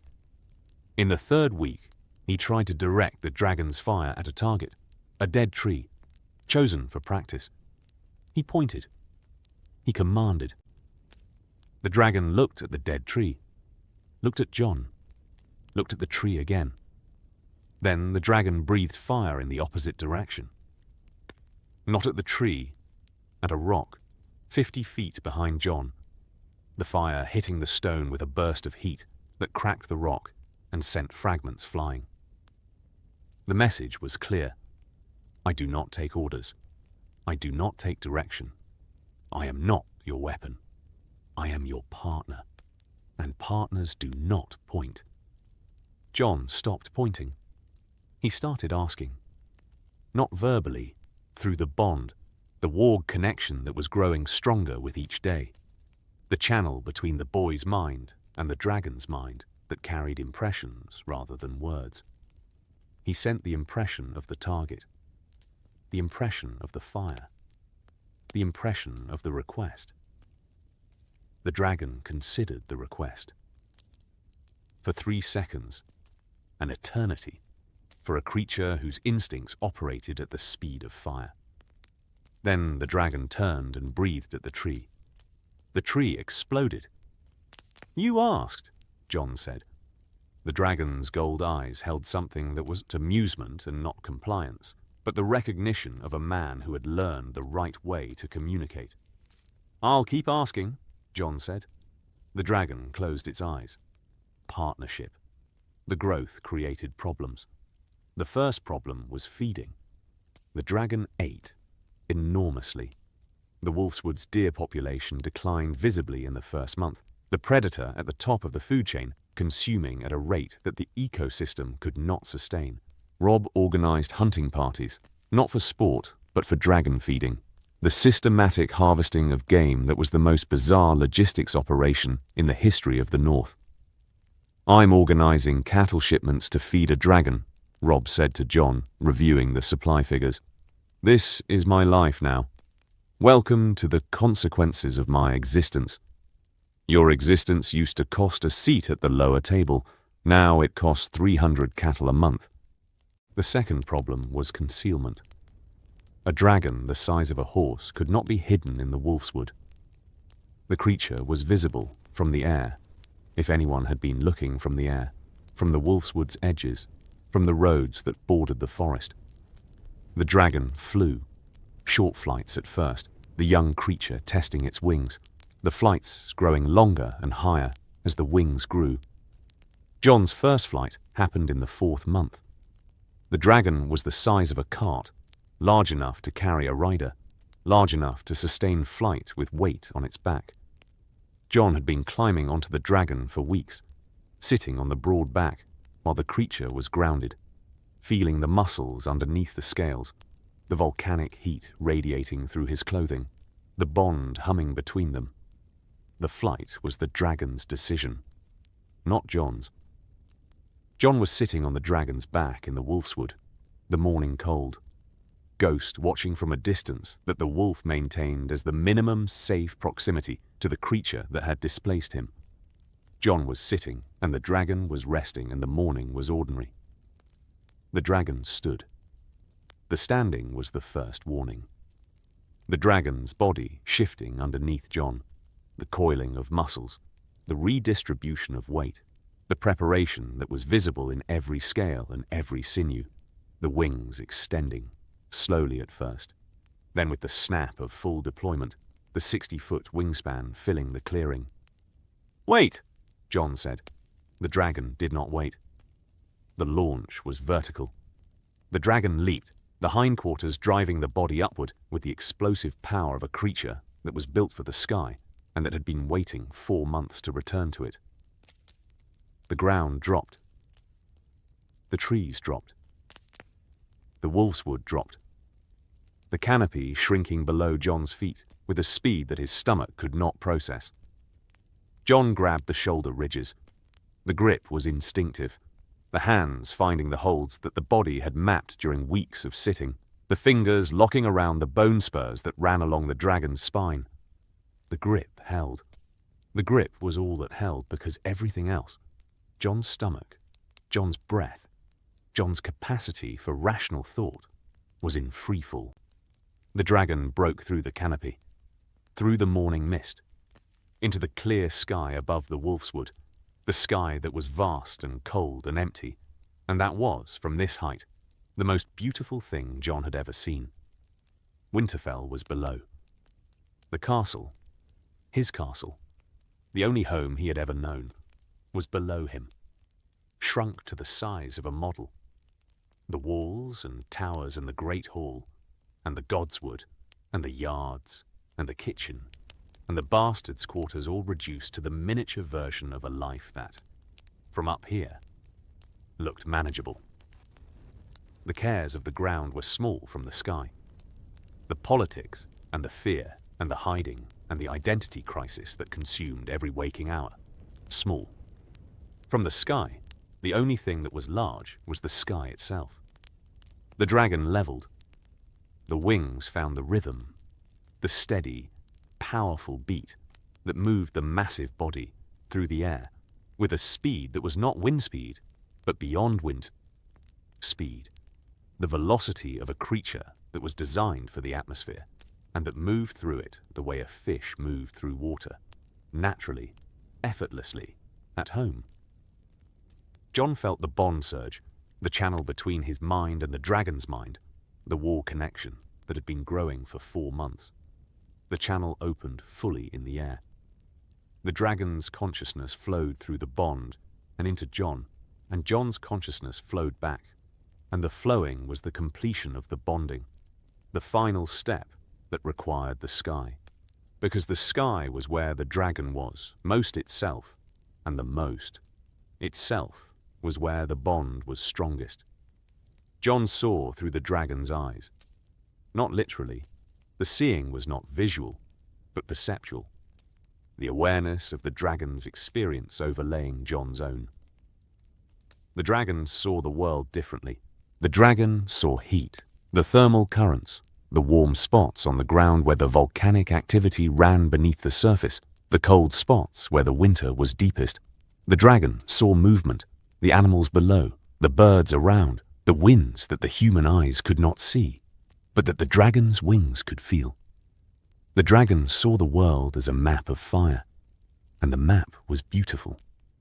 They flew for an hour, over the Wolfswood, over the last river, over the northern country that was Jon's by blood, both kinds, and by choice. They flew, and the flying was the thing that the dragon had given Jon that nothing else could provide. The perspective, the god's eye view, the seeing of the world from above that made the world's problems look like what they were. Problems, not catastrophes. Manageable, solvable, small, from the height that only a dragon could reach.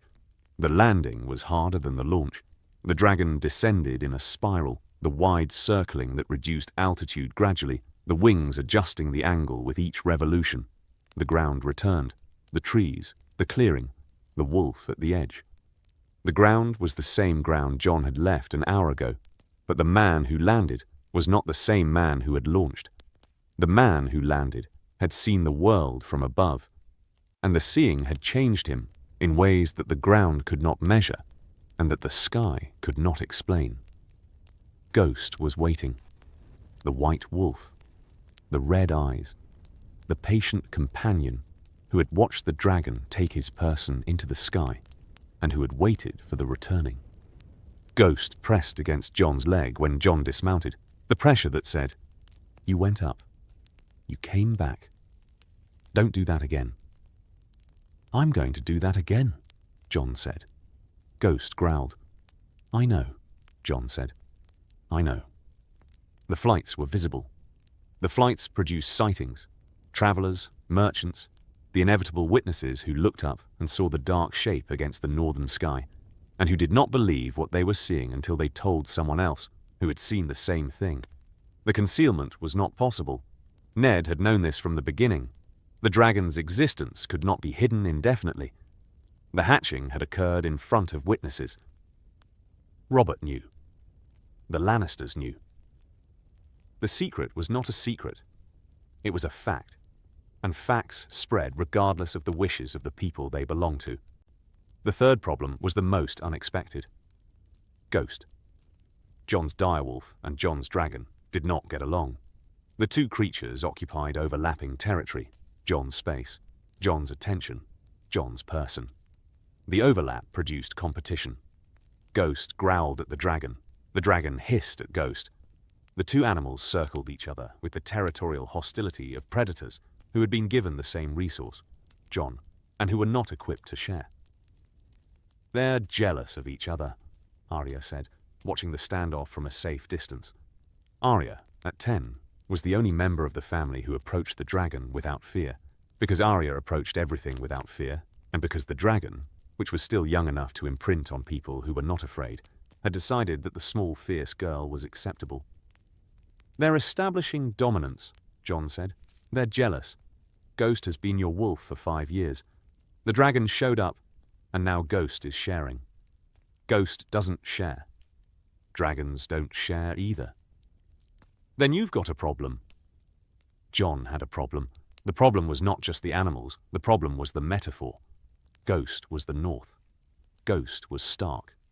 Ghost was the white wolf, the albino, the creature that was different from the rest, but that was, fundamentally, of the North. The dragon was. The dragon was everything the North was not. Fire. Heat. The South. Valyria. Targaryens. The dragon was the proof of Jon's other blood, the blood that the North did not share and did not trust.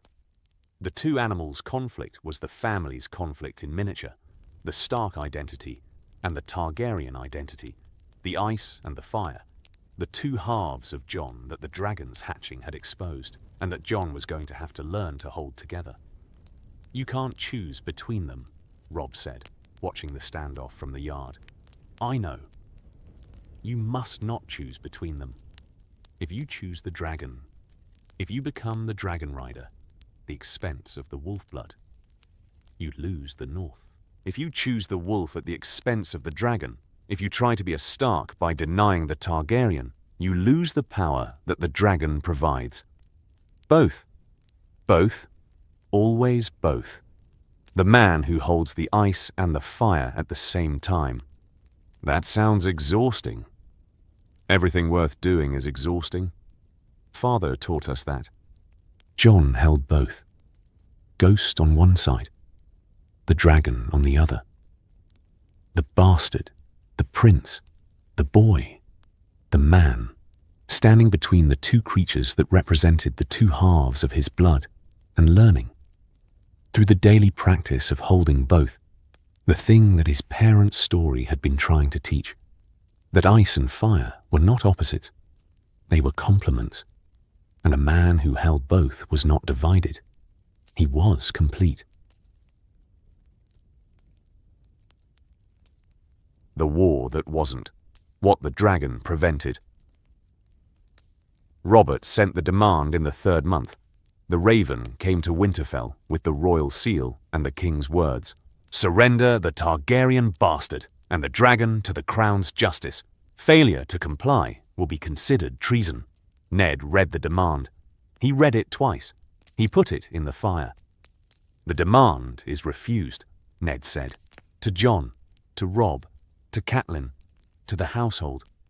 "The North will not surrender one of its own to a southern king's vengeance."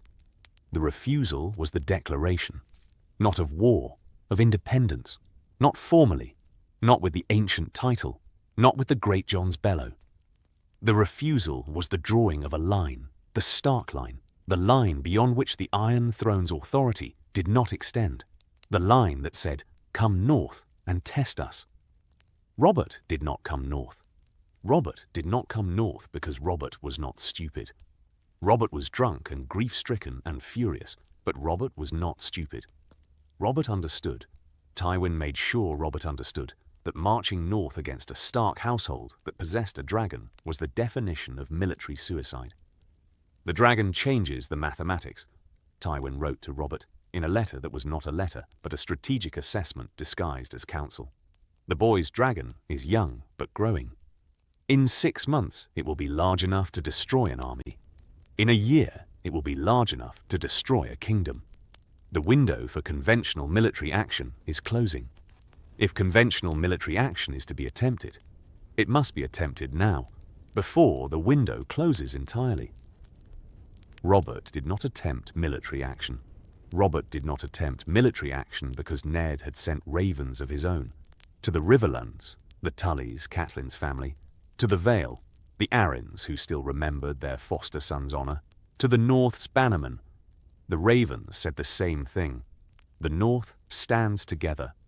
An attack on Winterfell is an attack on every northern house. The dragon is under Stark protection. The political mathematics were clear. The North, with a dragon, was unassailable.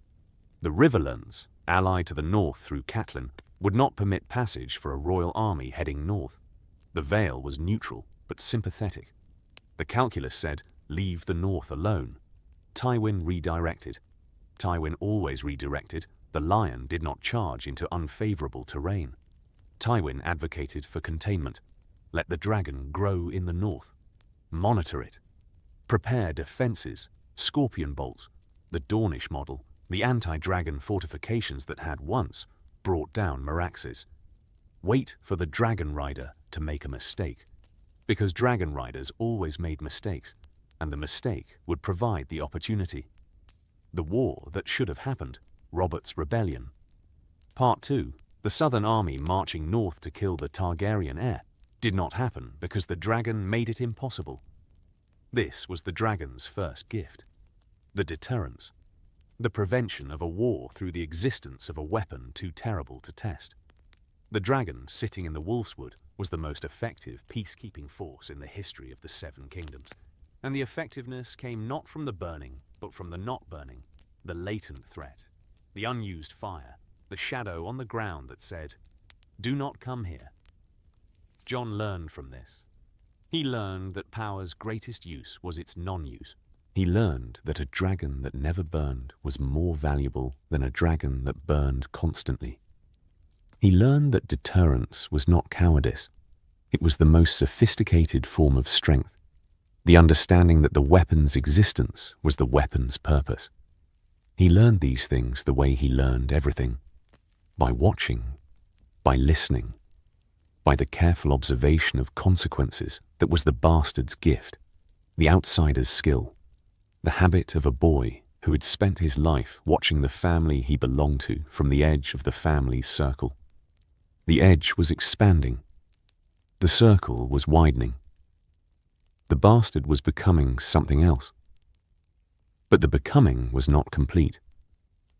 The becoming required one more thing. The thing that the dragon had been hatched for. The purpose that was not the war, or the politics, or the deterrence, but the older purpose, the ancient purpose, the reason that a dragon egg had been dormant in Winterfell's crypts for 16 years and had chosen this moment to wake. The purpose was coming from the north. The long night. What fire was for. The White Walkers came in the first true winter of the dragon's life. The reports were the same reports they were always.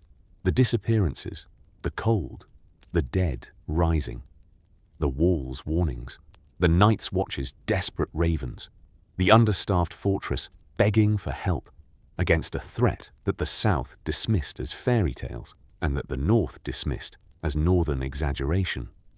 Jon did not dismiss. Jon had been born for this, not politically, not dynastically, but literally. The dragon egg had sat dormant for 16 years and had hatched in the year that the White Walkers began their advance. The timing was not coincidence. The timing was purpose. The egg had known. The ancient Targaryen magic that had created the egg had known that the long night was coming, and that the long night required fire, and that the fire required a Targaryen to carry it. Not a southern Targaryen, not Daenerys, who was across the narrow sea with her own dragons and her own war. A northern Targaryen, a Targaryen with Stark blood. A Targaryen who understood ice because ice was in his blood, the way fire was in his blood. Both, always both. The man who held the two forces because the holding was the purpose.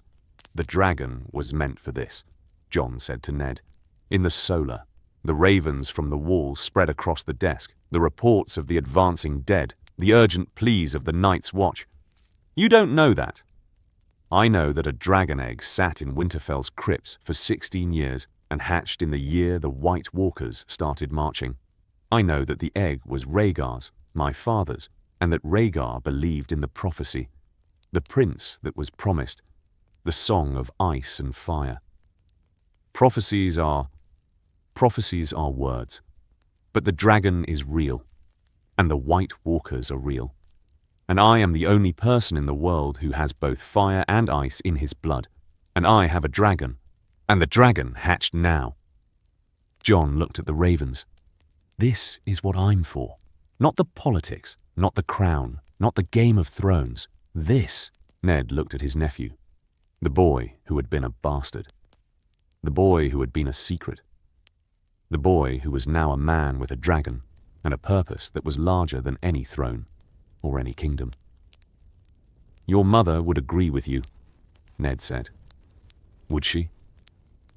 Lyanna believed in Rhaegar's vision. She believed, she told me in the tower, in the last moments, she believed the child was important. Not for the crown, for the future. The future is here. Then go meet it. Jon marched north with the dragon. Not alone, with Robb, with the Northern Army, with the Night's Watch and the wildlings who had been driven south by the advancing dead and who were now, improbably, fighting beside the men who had been their enemies for 8,000 years, because the enemy behind them was worse than the enemy in front of them. The dragon was full grown now. A year of growth, the accelerated metabolism, the dragonfire furnace, had produced a creature that was 40 feet from nose to tail, with a wingspan of 60, the dark scales shifting in the northern light, the gold eyes burning. Not the largest dragon in history, not Balerion, not Vhagar, but real, and present, and flying above the wall with Jon on its back and the fire in its throat and the purpose in its blood. Jon flew north ahead of the army. The flying was different now, not the joy flights of the Wolfswood, not the training runs that had built his skill and his confidence. This was a war flight. The dragon beneath him was tense, the muscles coiled, the fire building in the chest, the ancient creature's instincts activated by the presence of the thing the dragon had been designed to fight. The dragon knew. Through the bond, Jon felt the dragon's recognition, the awareness, deeper than individual memory, the species memory that said, "This enemy is old. This enemy was here before me. This enemy is the reason I exist." The dragon had been born to fight the cold. Not metaphorically, literally. The volcanic fire that sustained the creature, the heat that had kept it alive in the frozen north for centuries, or millennia, or since the Dawn Age, when dragons were common and the others were the enemy. The fire was the opposite of the cold. The fire was the weapon. The dragon was the delivery system. And the enemy was here. Jon felt the cold before he saw the dead. The cold was physical. Not the ordinary cold of the north, not the winter cold that Jon had grown up with. This cold was wrong. This cold carried malice, the supernatural temperature that the others produced, the cold that was not the absence of heat, but the presence of ice magic, the weapon of a species that was built from winter, the way dragons were built from fire. The dragon felt the cold too. The dragon's response was immediate and visceral. Heat.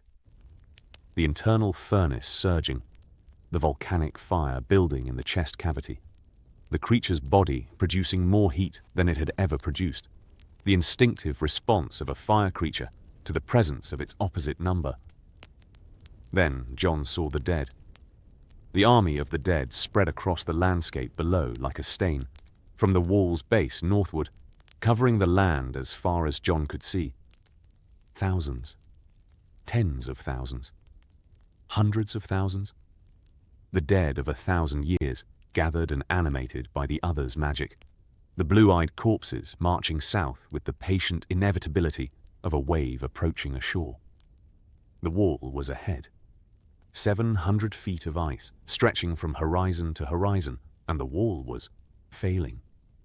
The cold was attacking the ice itself, the others' magic working against the wall's magic, the supernatural cold eating at the supernatural ice, the two ancient forces grinding against each other while the men on top of the wall, 800 men, 800 against 100,000, fought with swords and arrows and the desperate courage of men who knew they were dying. "Robb," Jon said, into the wind. His brother was below, on the wall's top, leading the defense, the king in the north, standing on the wall's edge, with grey wind beside him and the northern army spread along the wall's length. Robb could not hear Jon. Jon could see Robb. The dragon dove. Not a controlled descent, a dive. The dragon folding its wings and dropping from altitude with the speed of a falling mountain.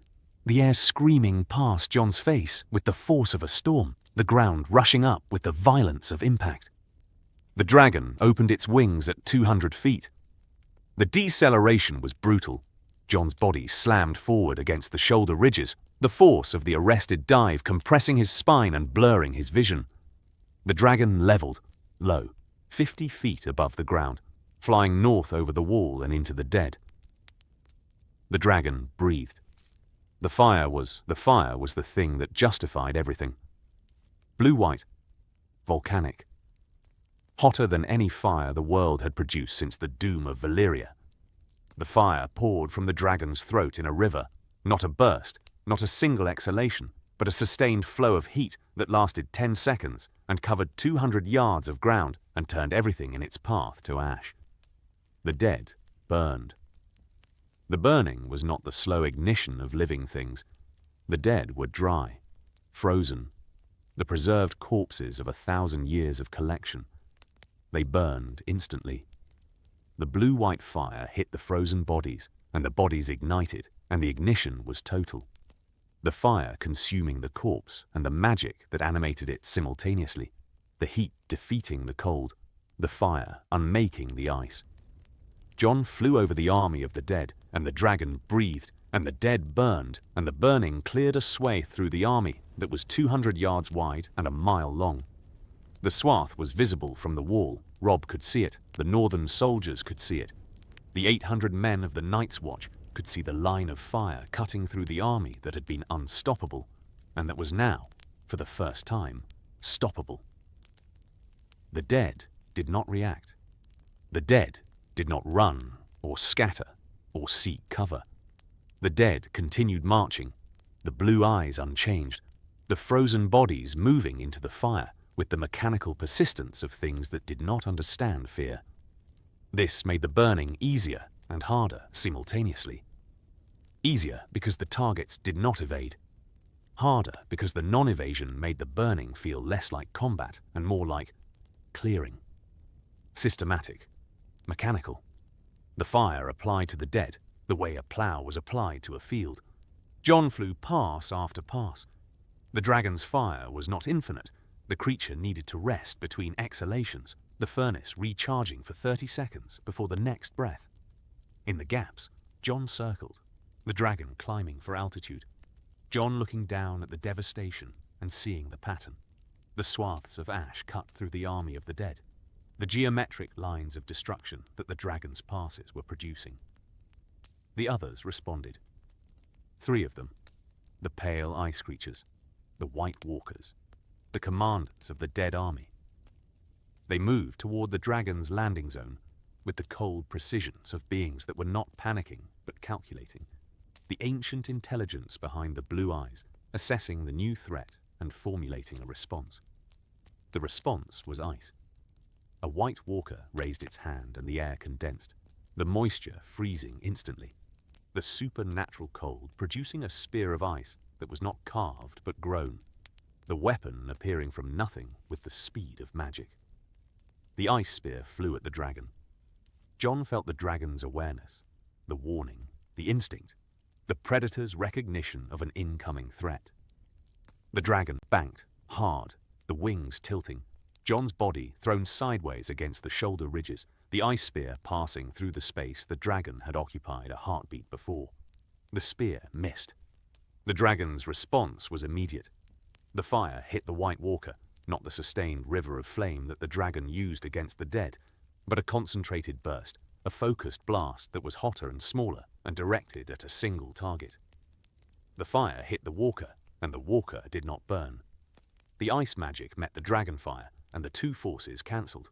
Not explosion, not destruction, but neutralization.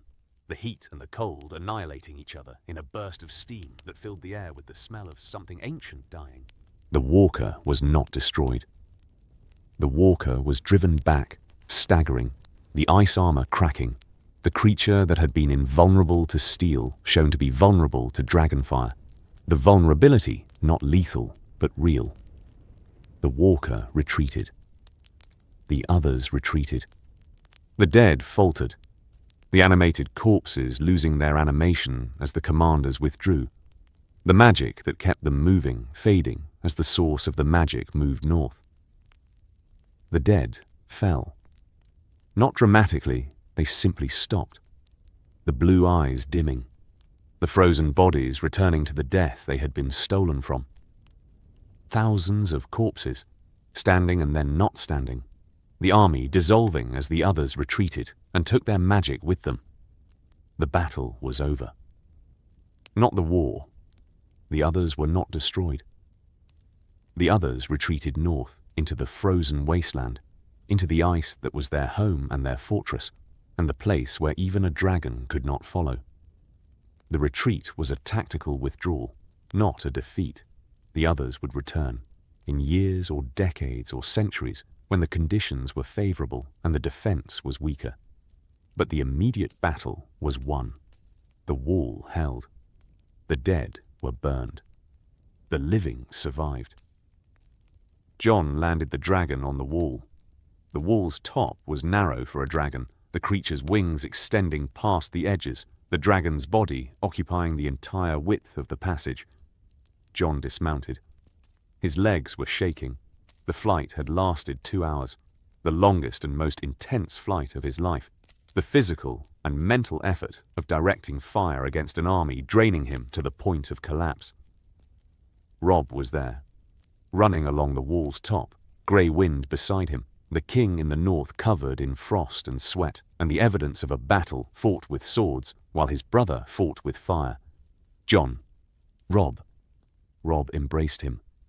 On the wall, in the cold, the two brothers, the wolf and the dragon, the king and the prince, the brothers who had grown up sparring in a yard and who had just fought a battle against the dead, holding each other on top of the wall while the northern army cheered and the dragon steamed and the dawn broke over a world that was, for the moment, saved.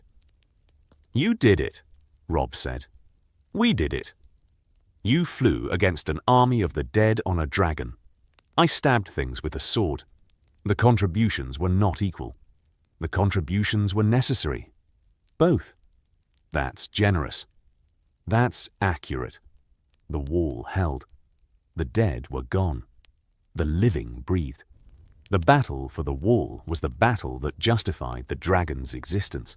The dead came in waves, thousands, tens of thousands. The army of frozen corpses, driven by the other's magic. The blue-eyed dead, marching against the wall with the patience of things that did not tire. The wall held barely. The 800 men of the Night's Watch fighting beside Robb's army and the wildling allies and the combined desperate force of every living thing that wanted to continue living.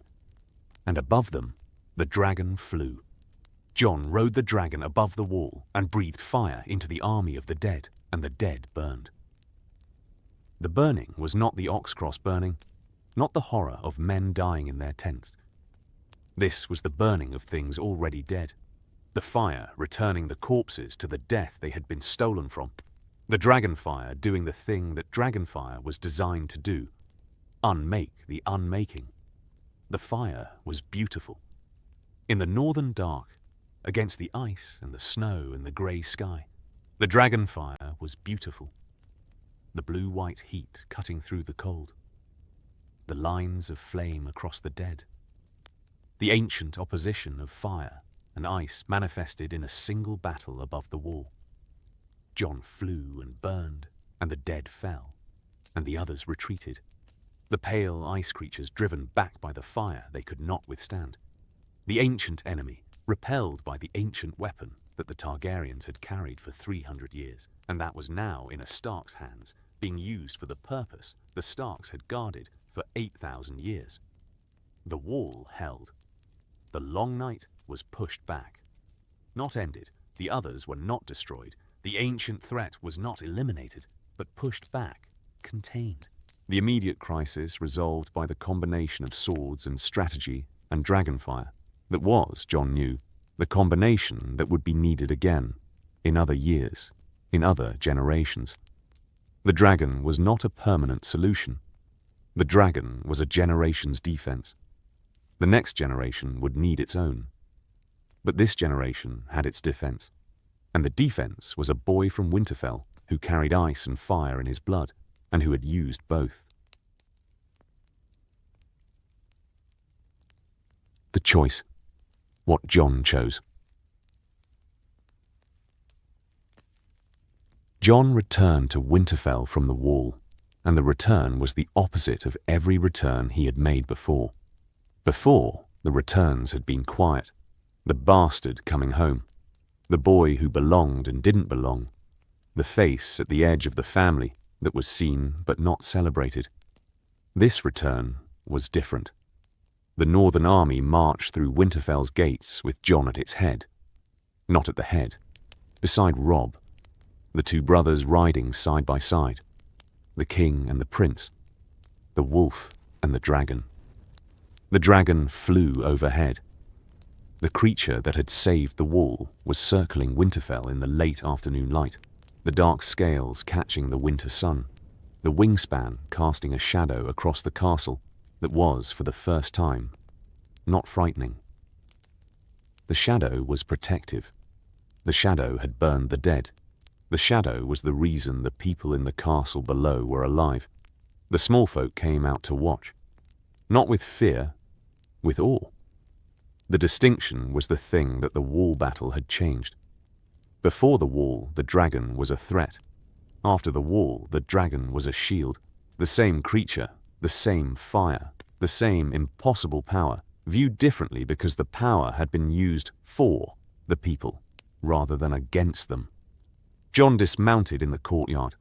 Ghost was at his side immediately, the white wolf pressing against his leg with the possessive intensity of a creature that had been separated from its person for too long. The dragon landed in the wolfswood. The two animals occupying their respective territories, the wolf at the castle and the dragon at the forest, the boundary that Jon had maintained between his two natures. Ned was in the courtyard. The uncle, the father, the man who had kept the secret. Ned was standing in Winterfell's courtyard, watching his nephew ride home from a battle against the dead on a dragon, and Ned's face was doing the thing that Ned's face did when the man behind it was experiencing an emotion too large for the face to contain. Nothing. The stark composure. The wall between the man and the world. But behind the wall, visible only to the people who knew where to look, the thing that fathers felt when their sons came home from war. Relief. "You came home," Ned said. "I promised." "You look terrible." "I know. 2 hours of dragon fire against an army of the dead is not a beauty treatment." Ned embraced him, in the courtyard, in front of the household and the soldiers and the northern lords and the people who had spent 17 years watching Ned Stark treat his bastard with the careful distance that the bastard story required. The embrace was the end of the distance. "Welcome home, Jon," Ned said. "Thank you, father." The word, father, was the word that Ned had earned through 17 years of lying and that Jon had chosen to give despite the truth. The word was not a denial of Rhaegar. The word was an acknowledgement of Ned, the man who had raised him, the man who had protected him, the man who was in every way that mattered, his father. Catelyn was behind Ned, watching. The Tully face, the face that had managed the distance for 17 years, and that had apologized for the managing, and that was now watching the bastard, who was not a bastard, ride home from a battle that had saved the world. She did not embrace Jon. Not yet. The 17 years were too heavy for a courtyard embrace, but she stood. She was present. She was visible. And the visibility was its own kind of embrace, the Tully woman saying through her presence, the thing that words could not contain, "I see you. I see who you are. I am here." Arya had no such restraint. Arya threw herself at Jon with the abandon of a 10-year-old who had watched her brother fly on a dragon against an army of the dead and who had spent the entire battle convinced that he was going to die, and who was now in the courtyard, expressing the relief through the only mechanism a 10-year-old possessed, full-body impact. "You're alive," Arya said, into Jon's chest. "I'm alive. Don't ever do that again." "I'll probably do it again." "Then take me with you." "You're 10. I'm fierce." "You're fierce. You're also 10. When I'm older, when you're older, we'll discuss it. Promise."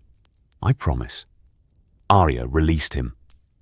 Jon looked at the courtyard, at the family, at Ned and Catelyn and Robb and Arya and Bran and Sansa and Rickon and the household that had been his for 17 years, and that was now, for the first time, fully his. Not the bastard's version, not the outsider's version. The full version. The family that had been his all along, and that the dragon had proved and the wall had earned. After the wall, the world offered Jon everything. The Iron Throne. The Northern Lords, watching the dragon rider who had saved the wall, suggested it. The Southern Lords, hearing the reports of a Targaryen heir who had single-handedly turned the tide against the dead, considered it. The political mathematics were clear. A Targaryen with a dragon and a Stark's honor and the gratitude of a realm saved from the Long Night, the man could take any throne in the world. Jon refused. He refused in the great hall of Winterfell, before the Northern Lords, before Robb, before Ned, before the family that was his by blood and by choice. "I'm not a king," Jon said. "I'm not a conqueror. I'm not a Targaryen who wants a throne. I am a Targaryen by blood, yes. But I am a Stark by raising and by choice. The dragon is mine. The dragon will stay with me. But the dragon is not a weapon for southern wars and southern politics, and the Game of Thrones that killed my father and nearly killed my family." "What is the dragon for?" Great Jon Umber asked, because Umber asked the questions that everyone else was thinking. "The dragon is for the north. The dragon is for the wall.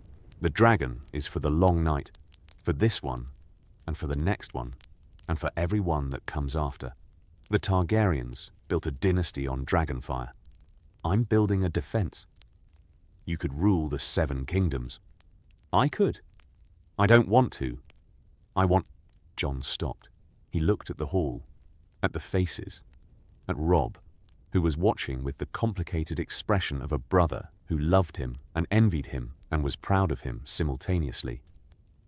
At Ned, who was watching with the expression of a man who had spent 17 years protecting a secret and who was now watching the secret make a choice that Ned had not dared to hope for. "I want to be a Stark," Jon said. "Not by name. I know what my name is. By choice. By the things I do. By the way I govern and fight and live. I am the son of Rhaegar Targaryen and Lyanna Stark. I have the blood of the dragon and the blood of the wolf. I choose the wolf. Not because the dragon is wrong, because the wolf is mine. The dragon is my blood. The wolf is my heart." The hall was quiet. The northern quiet. The silence that was not empty, but full. Full of the assessment of a people deciding whether the words were worth the speaking, and the speaker was worth the hearing. Ned stood. The Lord of Winterfell. The man who had lied for 17 years. The man who had kept the secret that was now standing before the north with a dragon at his back and a wolf at his side, and the choice of a lifetime in his hands. "The north accepts," Ned said. "Jon Stark. Not Targaryen, not Snow, Stark. The name that Ned had never been able to give because the giving would have exposed the secret and the exposing would have killed the boy. The name that was now possible because the secret was exposed and the boy was alive and the choice had been made. Jon Stark. The hall rose. Not the dramatic standing of a coronation, the gradual, individual northern standing of lords choosing to acknowledge a man. Umber first. Mormont second. Manderley third. One by one, the northern lords rising for the dragon prince who had chosen the wolf. Robb stood last. Not because Robb disagreed, because Robb wanted his standing to mean something separate from the lords. The lords stood for the dragon rider. Robb stood for his brother. "Jon Stark," Robb said, and smiled. The Robb smile. The brother's smile. The smile that said, "I am proud of you, and I am jealous of you, and I love you. And the love is the thing that survives everything else." "Jon Stark," the hall echoed. Jon stood before the north with a dragon at his back and a wolf at his side, and the name he had earned through blood and through choice, and through the refusal, to become the thing the world expected. He was a Stark. He had always been a Stark. The dragon had just proven it.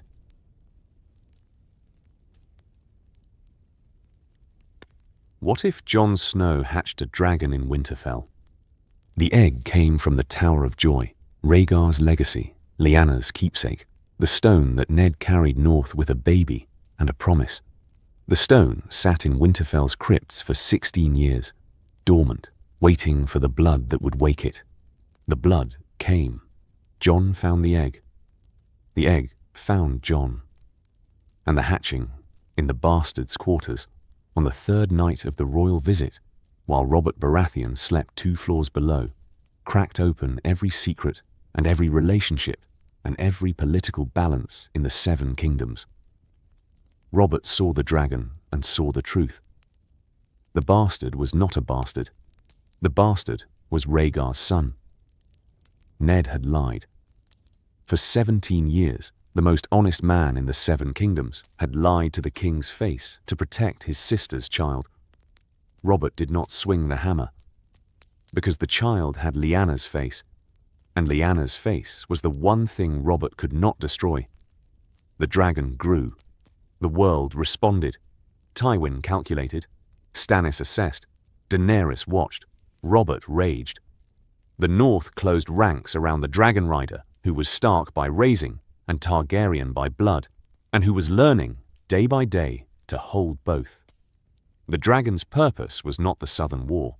The dragon's purpose was the Northern one, the Long Night, the White Walkers, the ancient threat that required fire in the North.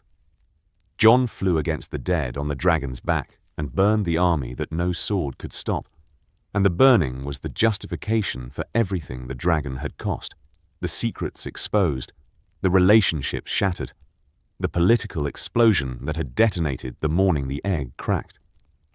Jon chose the North. The Targaryen heir with the dragon and the claim and the blood chose to be a Stark. Not by name, by heart. The dragon was his blood. The wolf was his choice, and the choosing was the thing that made him worth following. Jon Stark, the ice and the fire, the wolf and the dragon, the boy who hatched an egg and changed the world and chose, when the world offered him everything, the only thing he had ever wanted: a family, a name, a home, Winterfell.